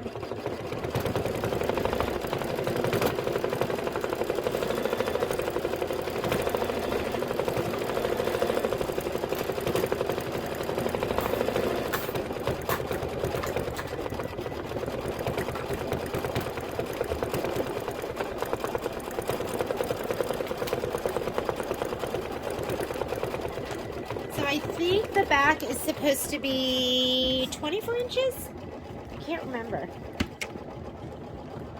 So here we go. Oops. I just knocked down all my threads. Okay, here is my leftover fabric. So when I piece my back together, I kind of do it the easy way first. I pick the pieces that are gonna go together the easiest. So those two would sew together really well. I'll cut this off. So I'm going to go with my big pieces first. I'll do that one because that one will fit. So let me do that first. I'm just going to go ahead and sew together all the pieces that will go together, and then I'll cut off all the little pieces that don't fit. And then we'll sew all those together. I just piece with, my favorite thing to piece with is Deco Bob. I can't believe I'm almost done with this. This is Deco Bob 80 weight. And it's got the strength of a 40 weight thread, but it's half as thick. And that means your seams are less bulky. So this is my thread of choice. And I'm almost to the end. It feels so good. I do a lot of my piecing on my PQ 1500, and I absolutely love this machine. Sorry, it's kind of messy behind here. Not a ton of bells and whistles, and I do like to use my magnet. Let me go ahead and turn this on. Oh, I have Deco Bob in here too. Where's my little switch? There we go. I also have this little light, which I love. It's rechargeable, which is good because I think I left it on last time I used it. Okay, but it's pretty bright in here right now. And then I will get my little magnet that I'll run my my fabric by. Whoops. Alrighty, and we are done with the butterfly. Let's go ahead, and I am going to hoop up for the birdhouse. Birdhouse. So my conundrum has been how to create more space, because I would love to like lay this all out next to my PQ 1500, which really needs to be on something else. Because right now it's just on my little side table, which is okay and it works, but it's not ideal because stuff drags on the left-hand side. I need something a little bit bigger. That's what we're figuring out with the redo. So we are going to be stitching out this little birdhouse right here. This is also going into our, pretty sure, into our, there's my spreadsheet. Birdhouse 5x7, centered, geometric 8, 4x6. So let's rehoop. Take this off the machine.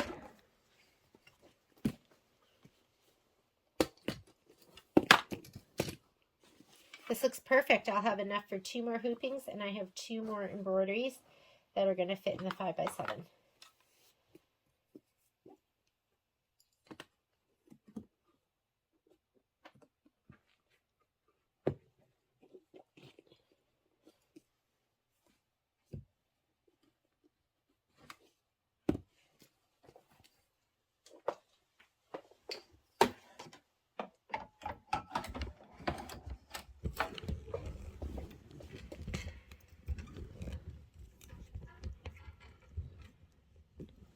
Okay, so again, it is, just looking at my thread chart. Let's go home. It's going to clear my screen for me. Embroidery. Let's load our design first. My quilting designs are in this pocket. And the one I need is for the Birdhouse Geometric 8, 4x6 vertical. We want PES, or I want PES. And we want 4x6.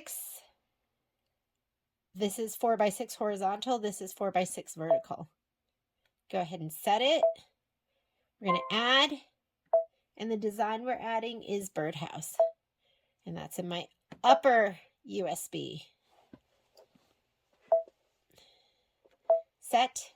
And it's just centered. We're going to say embroidery, layout, move, and scoot it up. Oh, I'm sorry if you haven't seen the stuff on the bottom. We're going to say okay.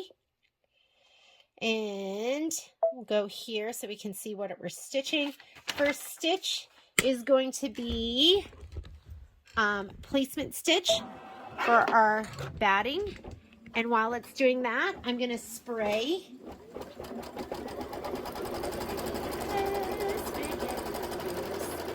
This is my fabric, and here's my batting. I'm going to use my spray tan, but you're not going to see it, but you know what it looks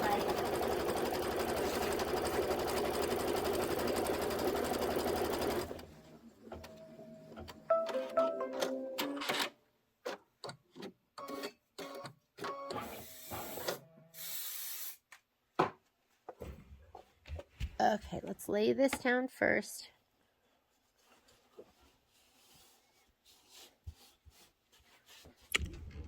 And then we're going to lay our fabric down. Don't want anything dark that might shadow through.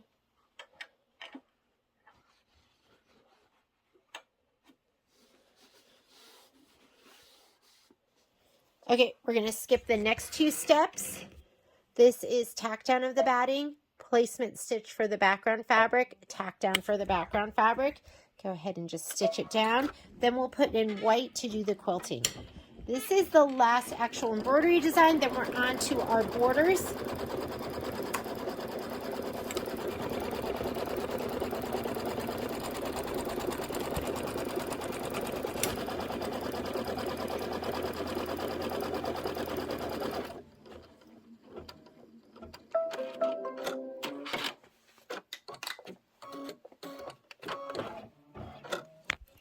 I'm going to change my thread out to white, and it's going to do that absolutely adorable geometric quilting design that I'm loving.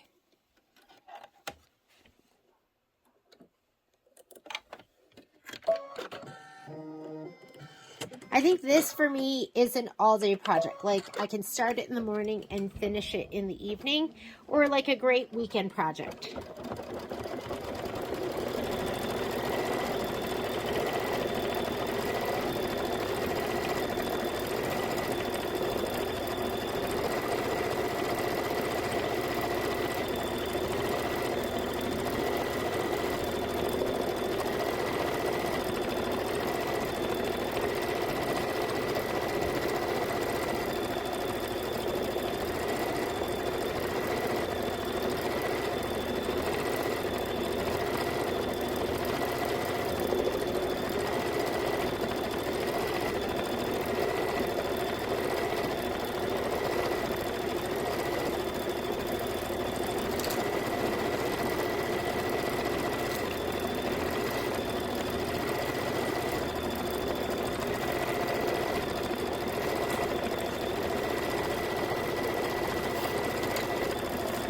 for me, I like a physical guide. Like I like a 1/4 inch foot with a flange. I don't like tape or just looking at the line. So I have this, which is sticky on one side. It was actually a little bit gross. I just rinsed it out. And this right here is how you can align your sewing machine's needle simply and easily. It is, what's it called? Sewing machine seam guide, that's what it is. So I'm going to go ahead and raise my needle to the highest position, and these have markings on it. So do you see there's my 1/4 inch right there? So I can go ahead and put my needle down in my 1/4 inch and then put this abut this, and then that's going to be my guide. Does that make sense? But you can do it for 3/8 inch, 1/2 inch, 5/8 inch. So we're just going to go and gently hand roll this. And if you wanted, like, you have a little play in there with that hole. So if you wanted it a little bit scant, you know, pull it over this way. You don't want to pull it over so much that you're going to distort. And I also have that 1/4 inch mark, whoops, sorry, on my bed right here. But this is what I like. I just like having it next to something. And I need to be able to drop my foot too. And I also have another magnetic one, which I can't seem to find, and that's why I'm going to be using this. All right, so now my guide is right here, and I can run my fabric next to that. Okay, so my other seam guide, like I said, is magnetic, and I really, really love it. But I love a physical guide. Okay, let's come back over here. Quilting is done. Now it wants to do the outline stitch for the birdhouse. Let's see what color it wants.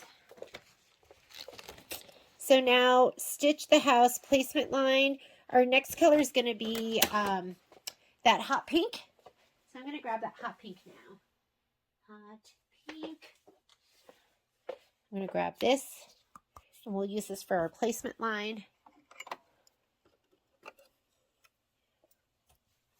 as well as our tack down.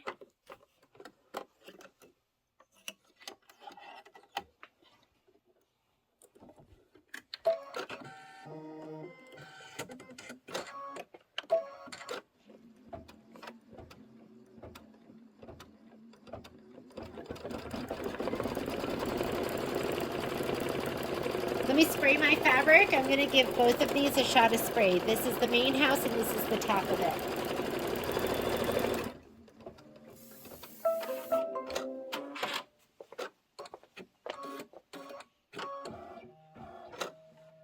Make sure you lay this down and you don't go all wonky. Tack down, and then we're going to trim close to the fabric, or close to the stitch.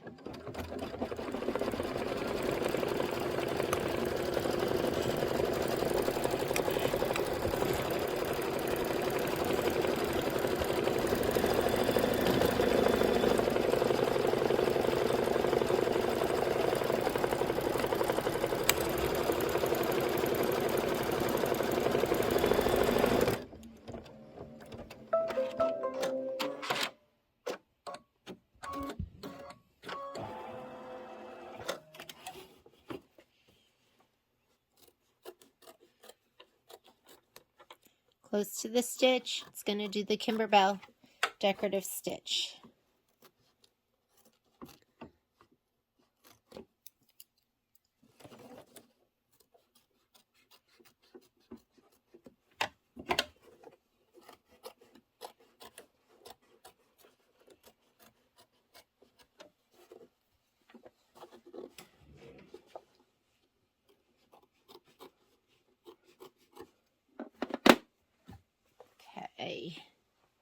I'm going to slide it back on. It says color doesn't make a difference, so we're just going to do the placement stitch for, oh wait, that is the decorative stitch.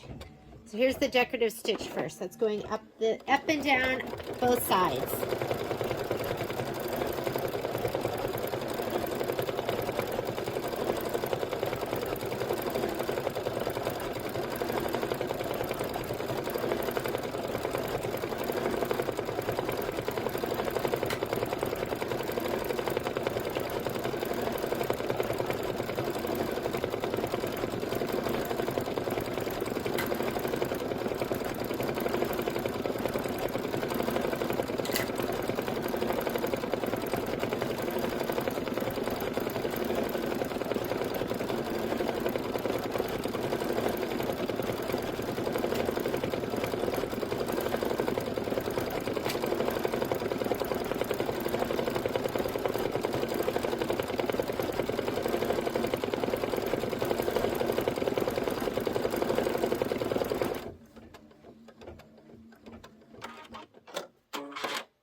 Okay, I knocked one tray, and that's it.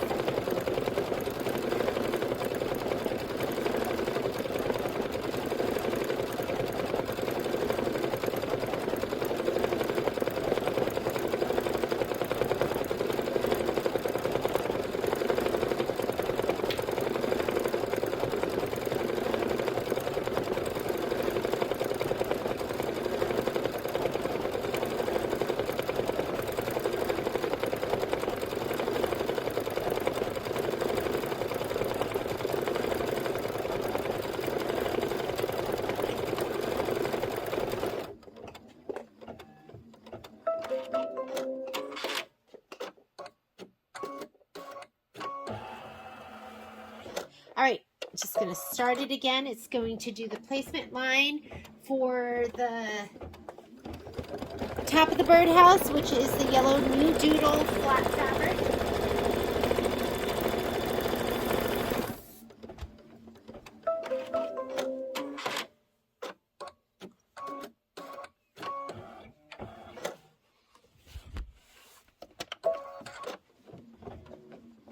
Tack down color doesn't matter. And then we're going to trim, and it's going to be a satin stitch outline.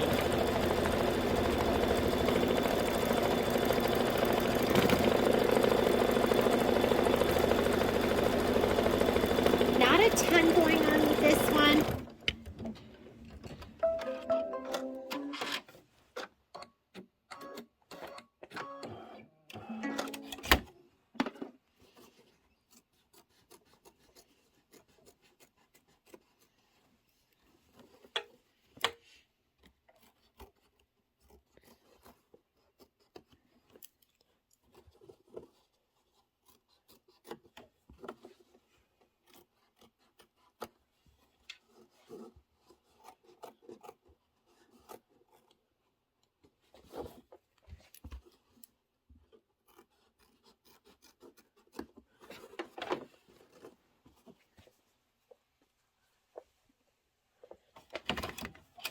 All right, now I'm going to put Buttercup back in.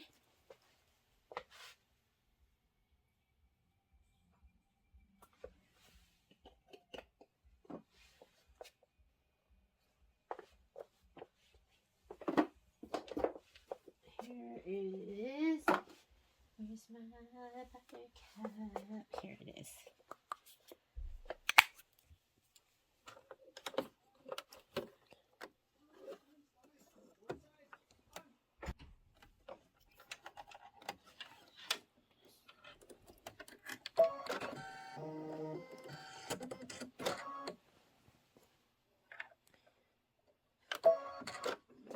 Okay, it's going to do a satin stitch.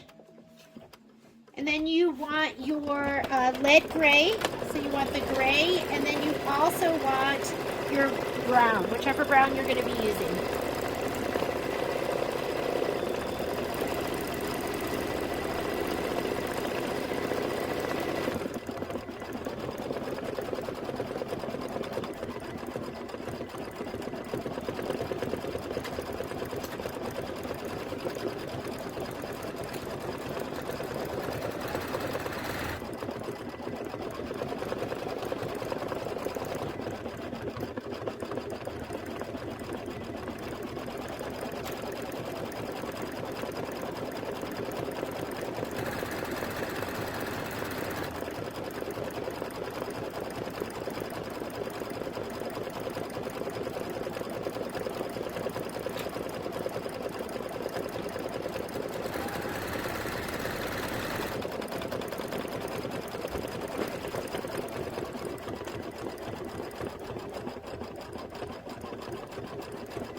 All right, let's put in our lead gray for the little holes where the entry holes.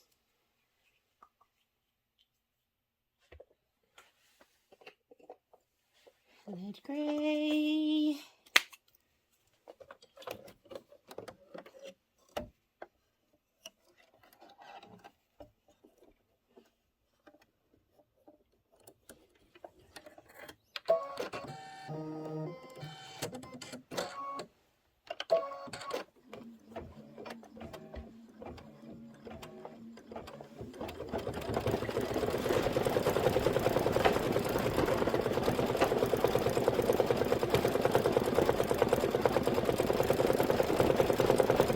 And then for the perches, I'm going to do that in brunette.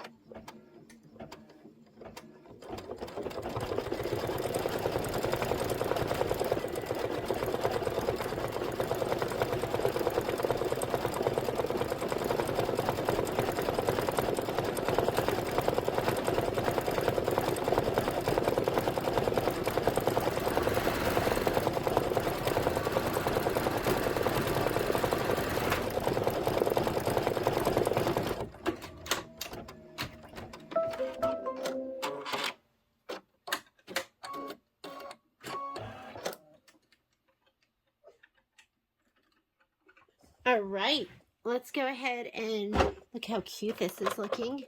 We're going to go ahead and put in the brunette.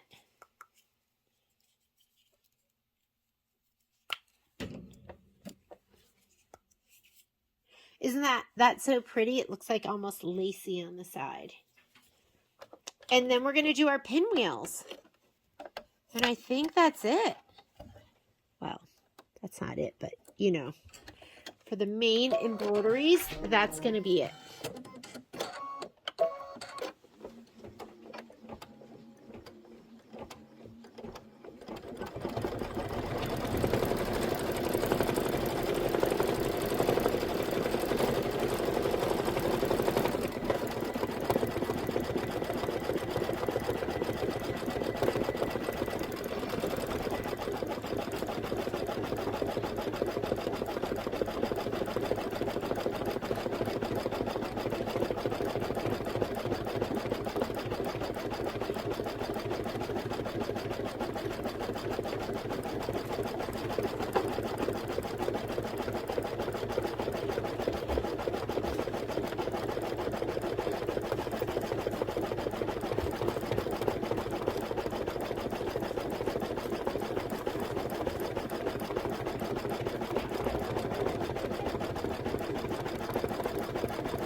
Cute.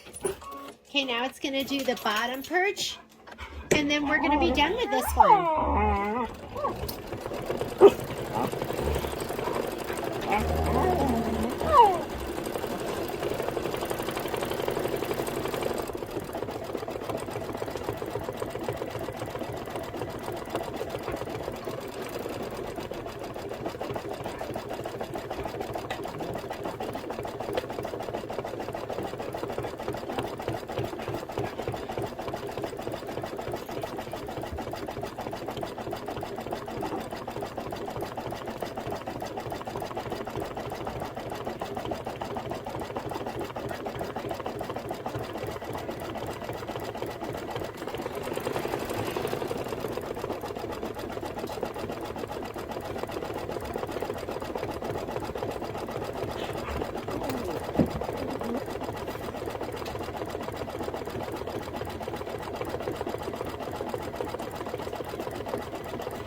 just saying congratulations, you're done stitching the birdhouse. Let's go ahead and hoop up one more time.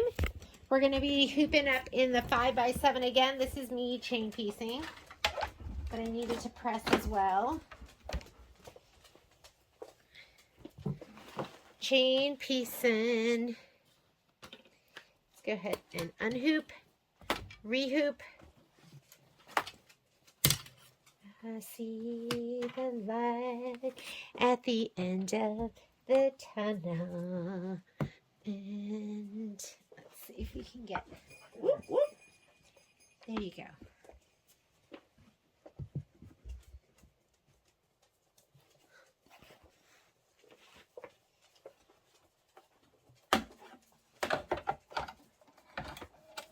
All right. Sorry you have to look at that mess. Let's look at this instead. We are going to be doing our pinwheels. Here is my last pouch of fabric. This one away. Oh, and it's telling me I need flex foam because I wrote it on there. So I have my flex foam right by me. Here are the fabrics we're going to be using. I'm going to go ahead and give my my batting a shot of spray as well as my fabric. This is the lattice. So let me go ahead and spray those. And it looks like our quilting is going to be in white. So we can start with white. Or I can put in, you know, I like to stitch with coin. Or I like to stitch with kind of a medium color. How about we just do buttermilk? I'm doing some blocking here because puppy loves thread. And my thread's on the floor, so.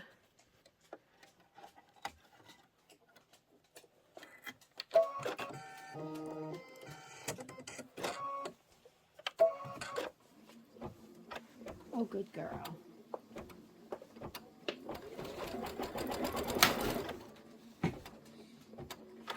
Now, what is that? Oh, you know what? We need to load our design, don't we?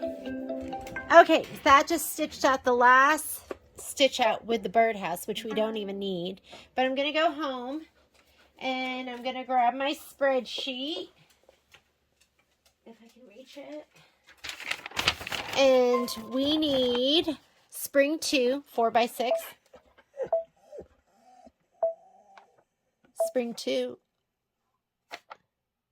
4x6, 4x4, and do I have a 4x6? There it is. And then go ahead and set it. And let's add.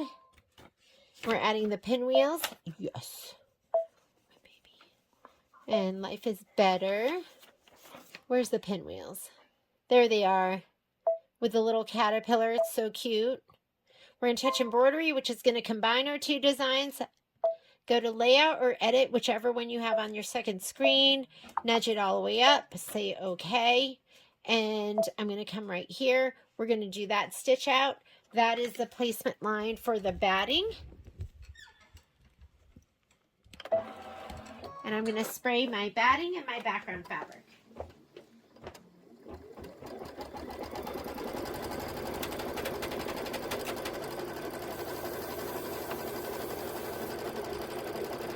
Does that make your mama ears crazy? Because sometimes I put my, I put this on here, and when it goes over to the side, it like hits it. So nothing's breaking, everything's okay.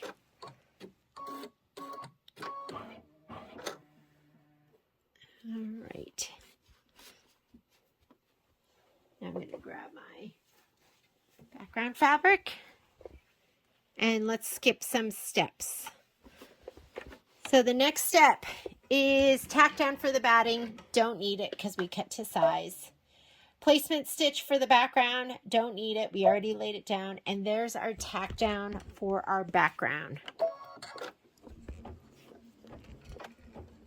We're going to stitch this out, and then we'll change our thread to white.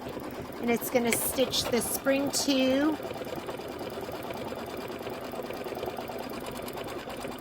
quilting. We're going to do that in white.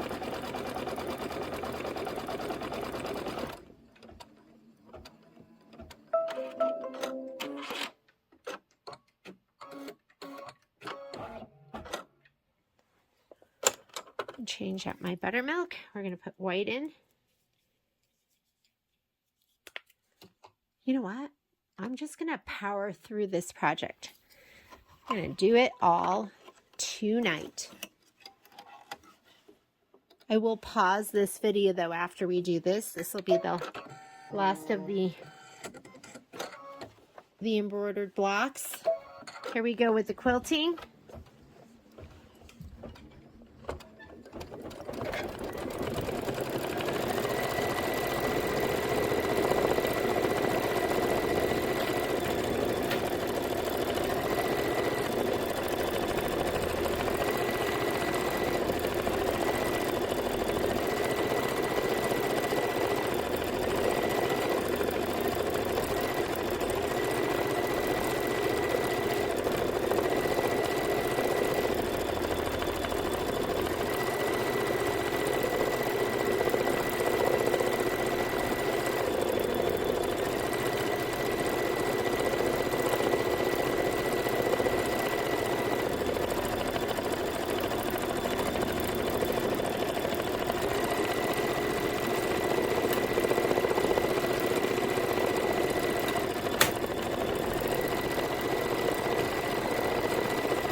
All right, so let's look at our directions now. And it says, stitch the pinwheel handle fill. So we're right on to step number 2. The handle fill, and it wants you to do it in the light gray. Let me go ahead and put my light gray in. Let's take out the white and thread. And we're going to do the handle fill. This is a 19-minute stitch out.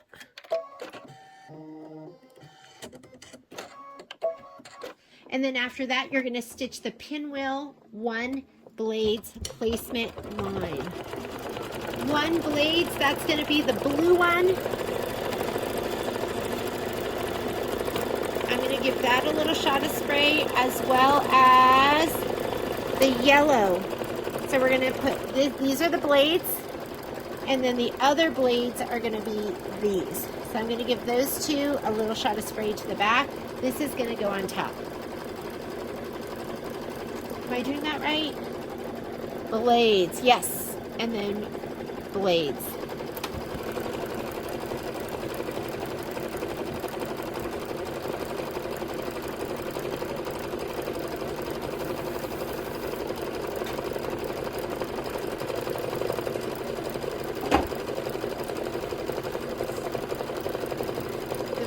Stitching that out, I'm going to be just over here piecing away.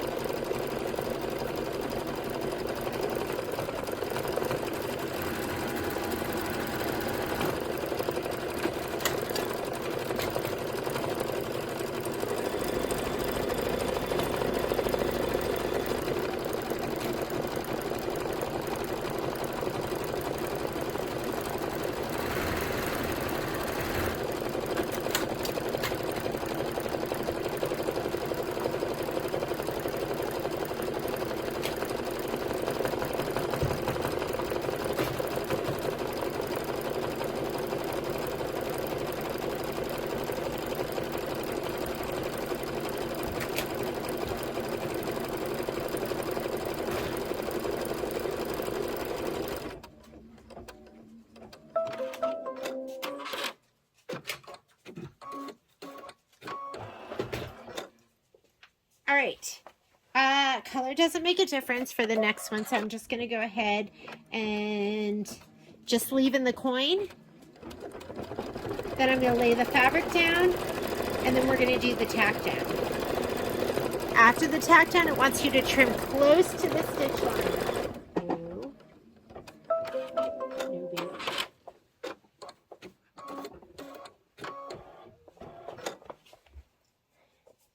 We're going to lay this right down. Whoops. So color does make a difference for this, so I'm going to go ahead and change my color out. And we are going to put in, I think, pistachio.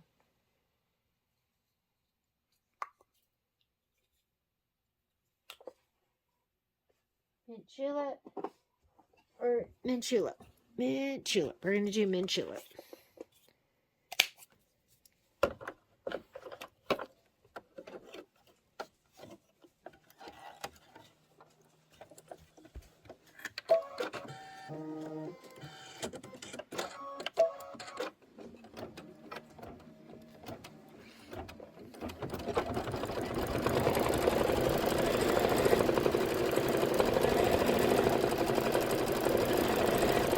And then let's trim this close to the stitch line.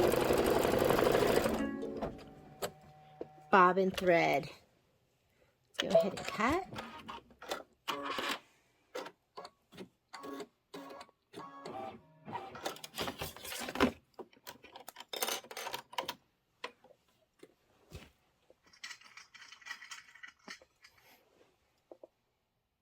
So lately they've had like two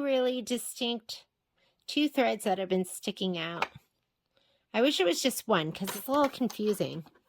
I'm like, which one do I pull?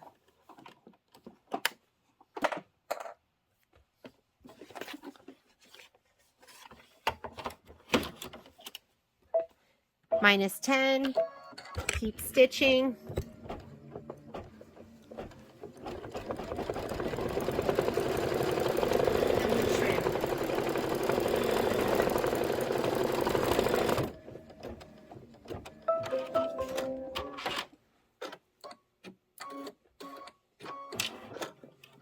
Trim close to the stitch line. Since there's so many innies and outies, I'm going to just go ahead and turn my fabric.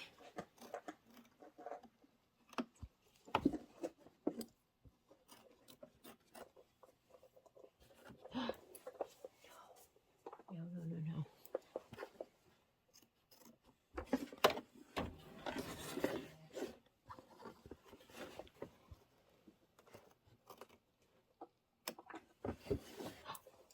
Hang on. I have a favorite orange, and like I'm almost at the end of it, which is no big deal because I bought a king cone of it. But I was telling you, Poppy loves stealing my thread. I'm sure you have lost thread to kittens and puppies and dogs and kids.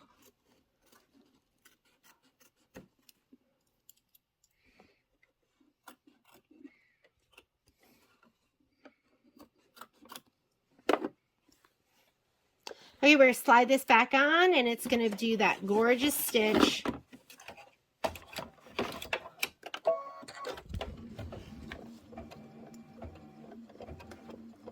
We are 6 minutes into our 19-minute stitch out.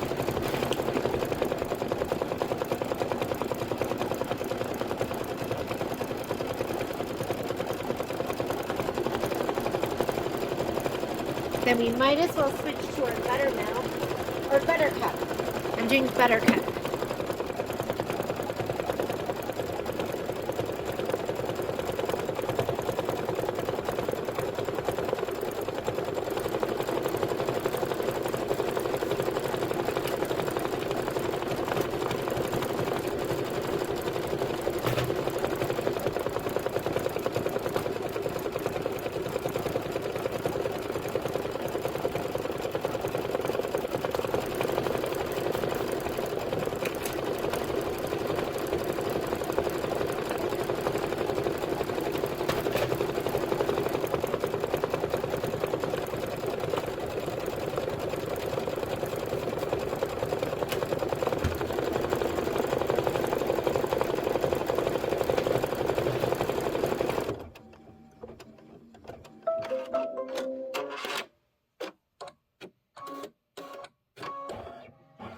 That looks good. Okay, placement stitch, color doesn't make a difference, and then we're gonna lay down buttercup.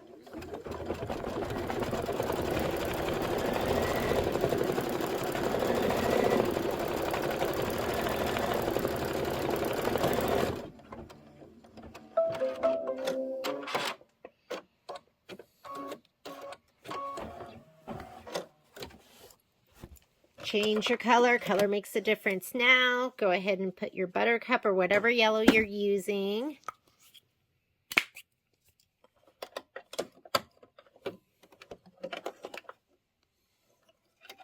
I think buttercup's a little more yellow and buttermilk's a little more like muted mustardy.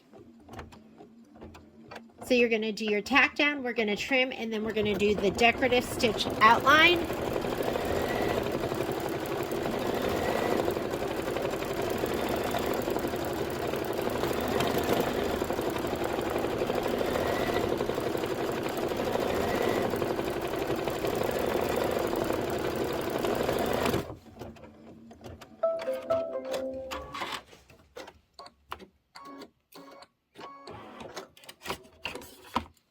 Go ahead and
beautiful.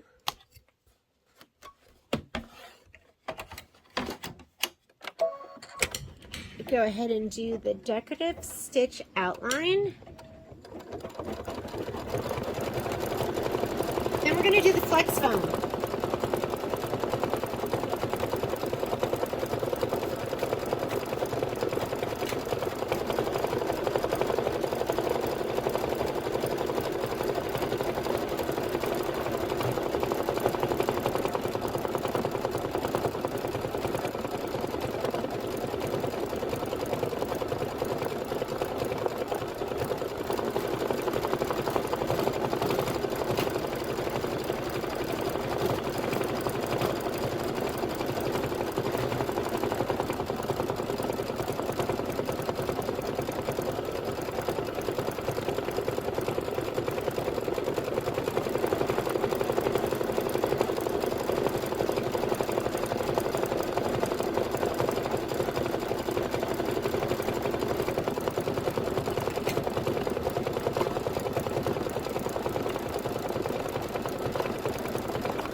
Right.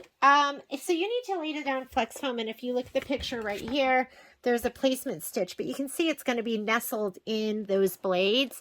So why don't we just skip the next step, which is placement, because we know where it's going to go. We're going to do the tack down. Color does not make a difference. I am just going to grab some of my flexi foam. We'll do this one over here. And then I'll stop it and we'll get another piece for the other section.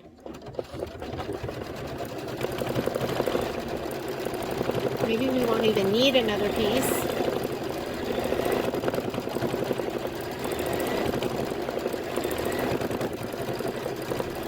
Oh, I think think that'll be good. I'll be able to use this for the other side too. I'm going to hit stop. Still going to move over there, but it's not going to continue stitching. And let me put my foot up. We're going to take this out and trim it.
All right, and we'll go ahead and lay this down over here.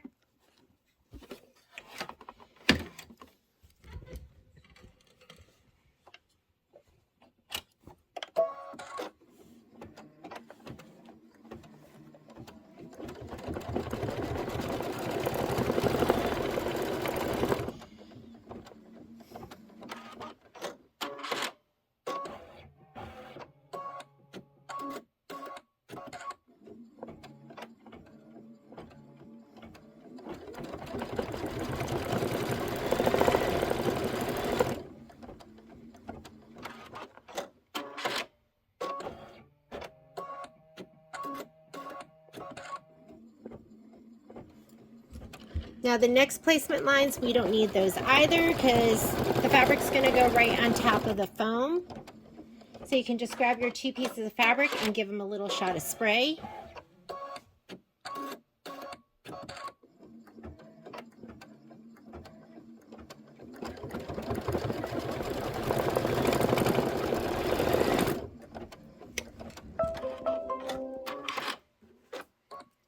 Let's trim this up.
All right, let's throw all those little pieces away. Although I could use them, I couldn't fit them all. I could save pieces that small, but we're not going to do that because that's counterproductive. Let me find my other 2 pieces. Here they are. So we are going to lay these down next. I'm going to give each a little shot of spray on the back.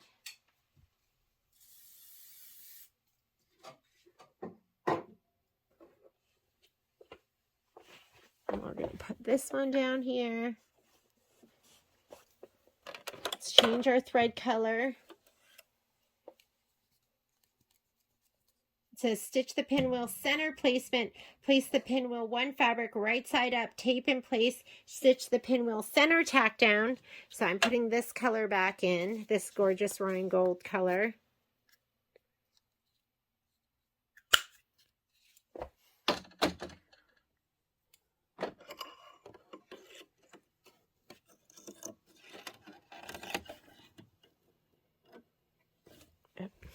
see.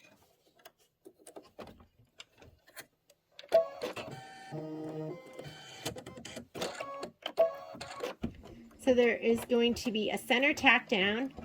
Then we're going to remove the tape, trim the fabric close to the stitch line, and stitch the decorative outline. And then we'll do the same for the yellow.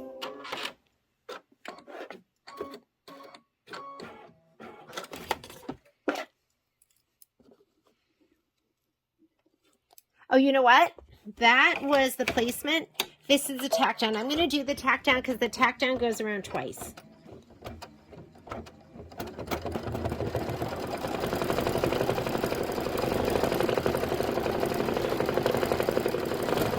I'm going to let it go down again. And the other one, I'm going to skip the placement.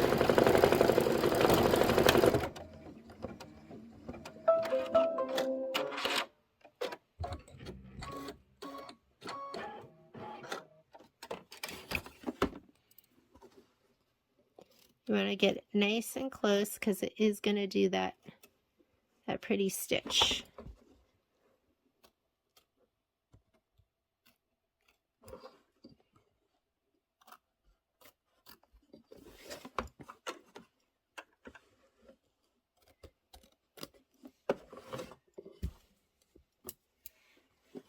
That very first stitch, I didn't get very close. I'm going to go back in and get that too.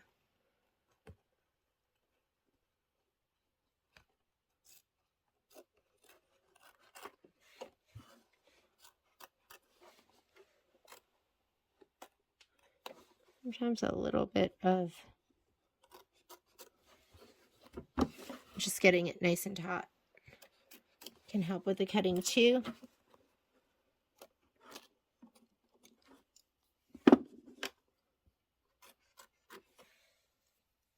And this right here. All right. Slide that on, let it do its pretty decorative stitch.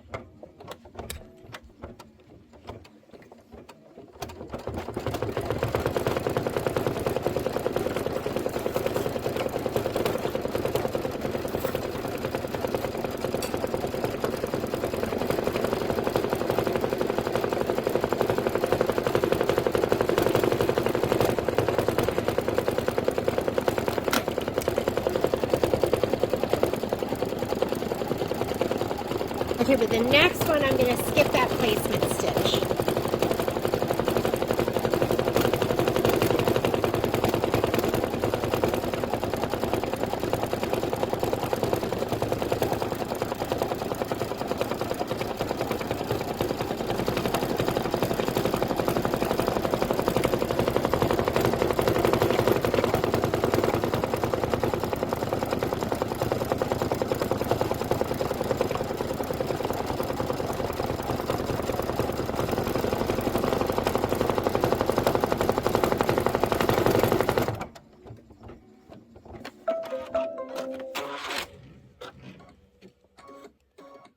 Okay, so we just did this stitch. Now it wants you to stitch the pinwheel to center placement line. We know where it goes, so we're going to skip that.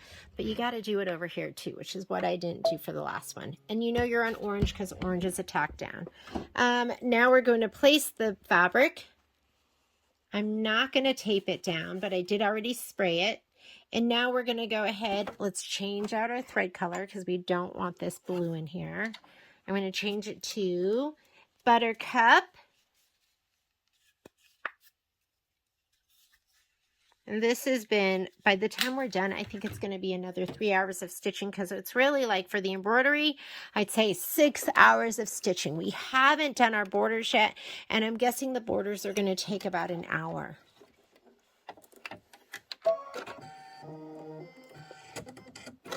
Tack down, trim, and then we're going to go ahead and do this decorative stitch around it.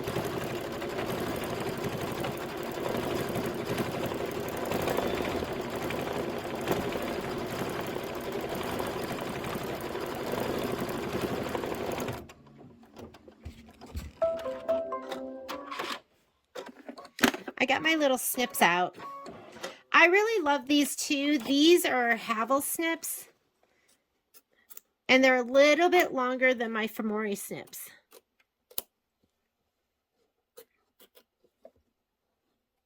Snips are so great because you just pinch. You just pinch together. You don't have to get your fingers in like the ring holes.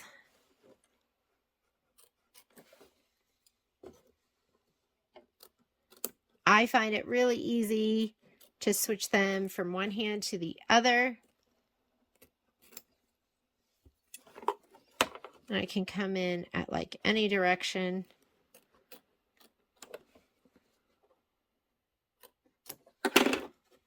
All right. Go ahead and do your decorative stitching. The afternoon sun is coming through. So we are onto page 31.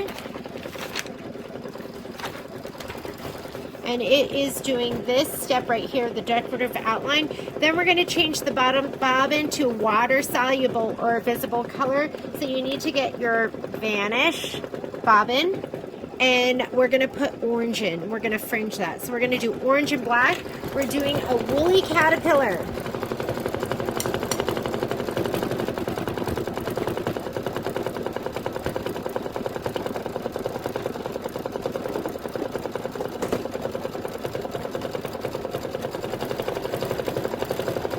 I'm gonna go, this one is like almost like a reddish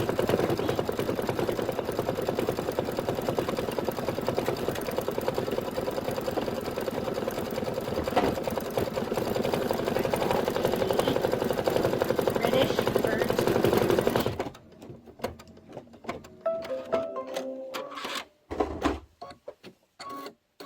Cute.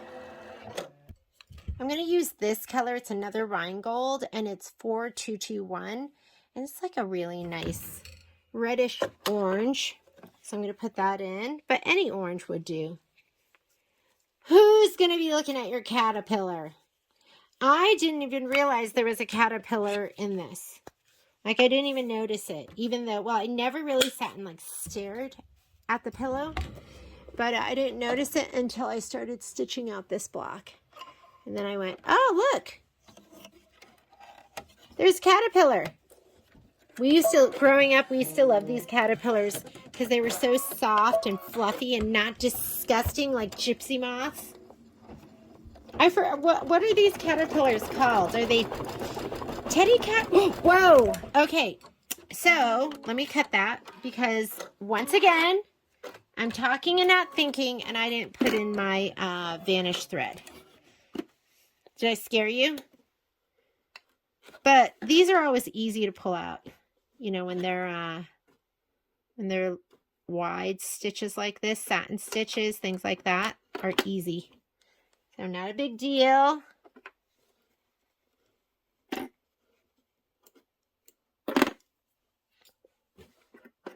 Then you have these, which are wonderful. So you can go ahead and here we go. Oh my God, best tweezers ever. Those are the kind of tweezers where I'm going to have to buy like multiple pair because that's the kind of thing I'm going to misplace. And then once you get used to them, you can't live without them. You have to have them. So if you're going to buy them, you need to get at least 2 to 3 pairs. If you're like me, meaning you lose everything. I'm going to go back. And now we're ready. Hope I didn't scare you. Okay, so water soluble, and then we're going to stitch the black.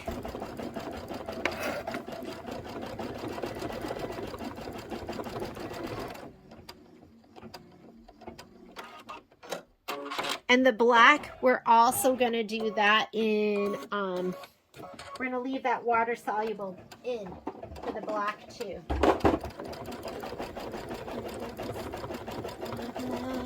Oh, there it is.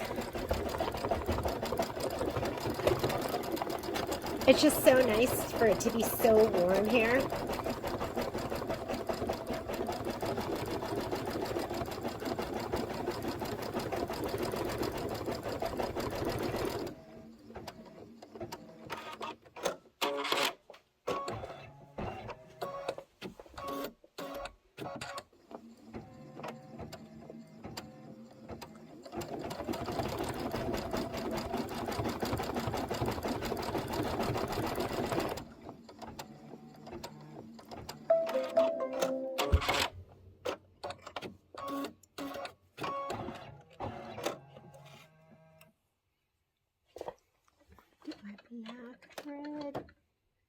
lives up on my thread stand too. Black just needs to live there, right? Because we're always using black. Okay, you're leaving your water soluble in there.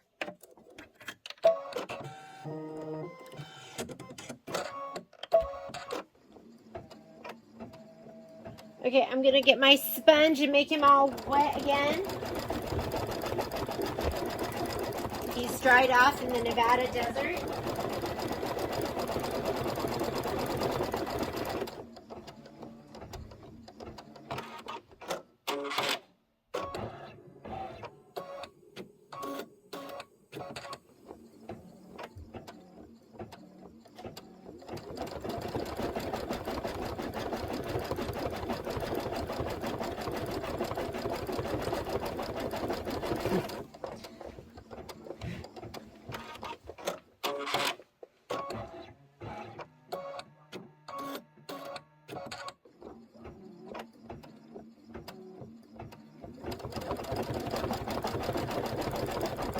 So after it says to change your bobbin back to a neutral color, so I'm going to put a gray in. Let's get one of my gray bobbins.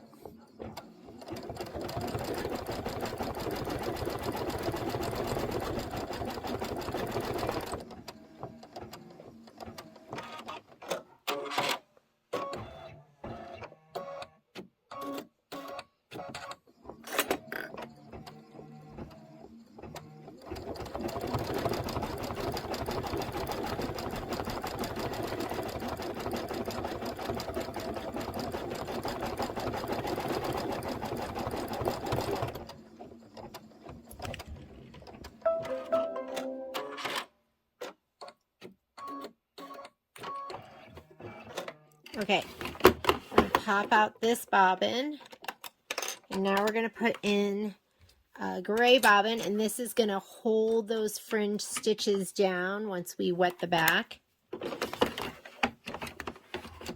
First, you have to do the black stitches that are going to hold it down. Then we're going to switch back to the reddish orange.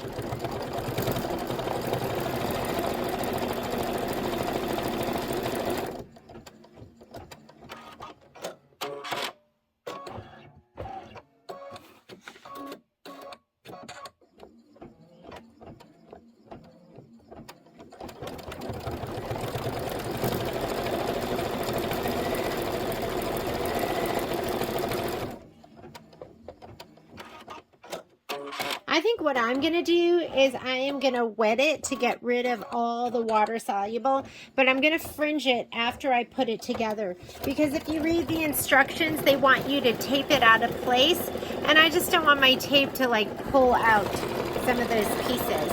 But you definitely have to get rid of the water soluble before you put it all together. Well, I guess you could turn it inside out and do it too. So you have options.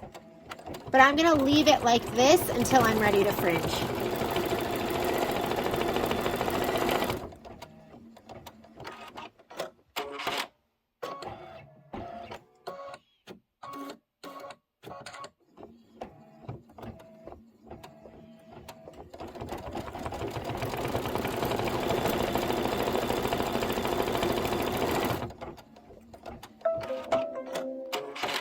Okay. Take your black out of your upper. You're going to leave your bobbin the same. We're going to rethread that reddish orange. And we're going to do the tack down stitch that holds the fringe.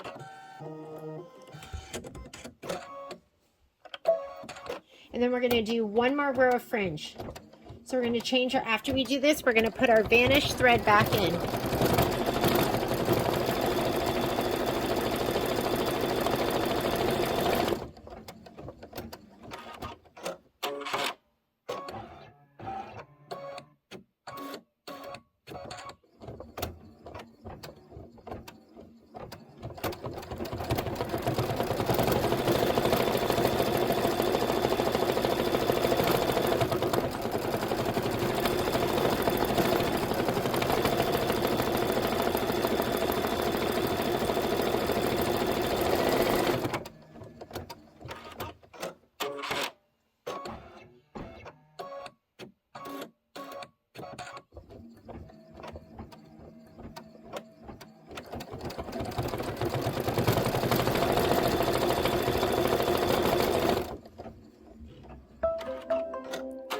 All right, let's put that bobbin back in.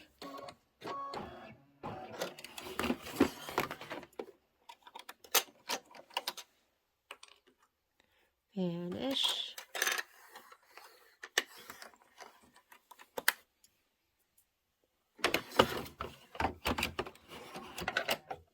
Okay, we're gonna do the orange first, and then we'll do the black, and then we'll switch our bobbin again. Whoop.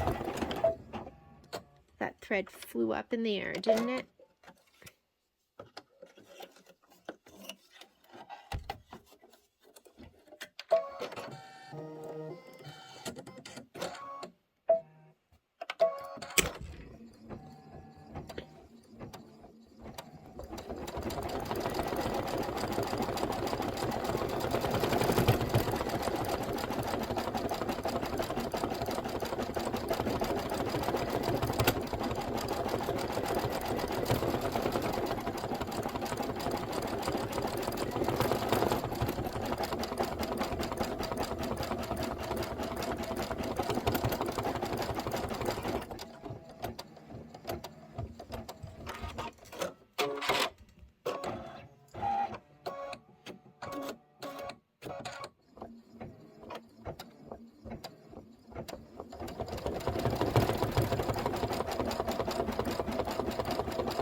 Got about 2 more minutes of stitching. Check and rethread. Huh. Is it stitching?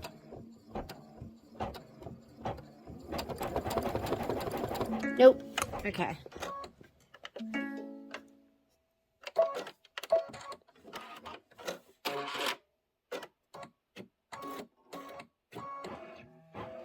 Let me see if it just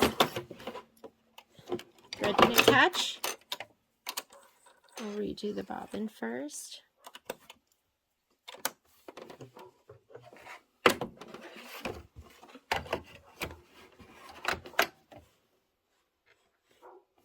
Okay, I'm going to go back 20. Let's go back 30. Let's make sure our fabric is not tucked under.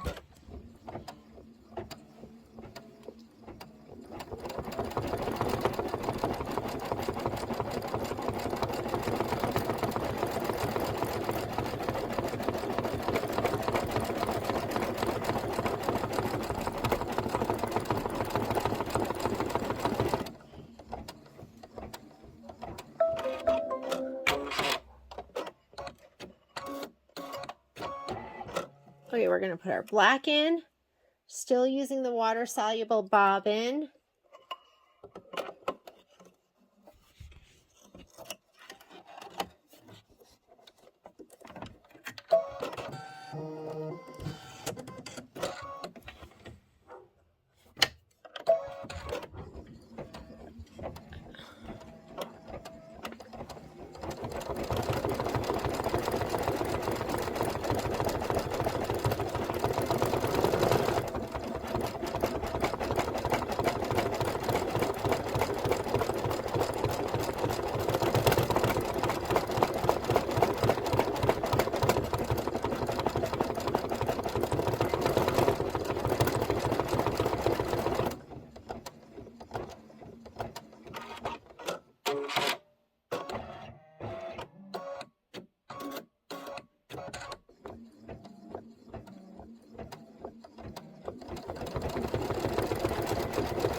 Okay, Mom's gonna take you upstairs. We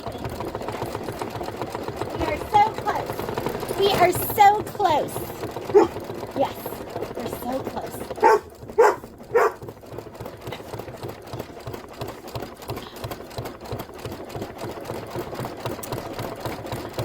I told them we were gonna EAT So I think that's Momo saying, wait a minute here. This isn't EATING. Okay. Last, we're going to put our regular thread back in. And then we're going to stitch this, we're going to stitch the stitches that are going to secure the fringe down. Go ahead and leave that black in first, and then we will switch to the red orange. This is a minute of stitching here.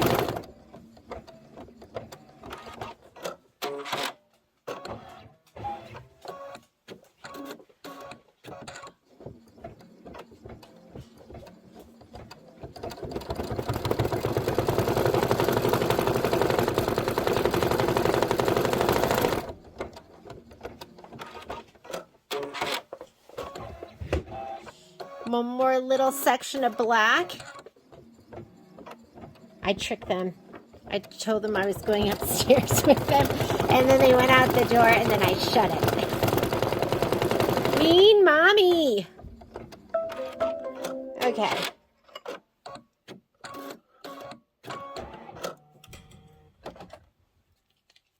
All right. Normally, on a Monday, I take them for a big, long walk, too. And I didn't do that today. So I'm feeling a little guilty. Okay, here we go. This is going to be the last of it, I think. Let me look. This is step 28 out of 29. And the last step is a do not stitch this step. So once we finish this, I am going to go ahead and I'm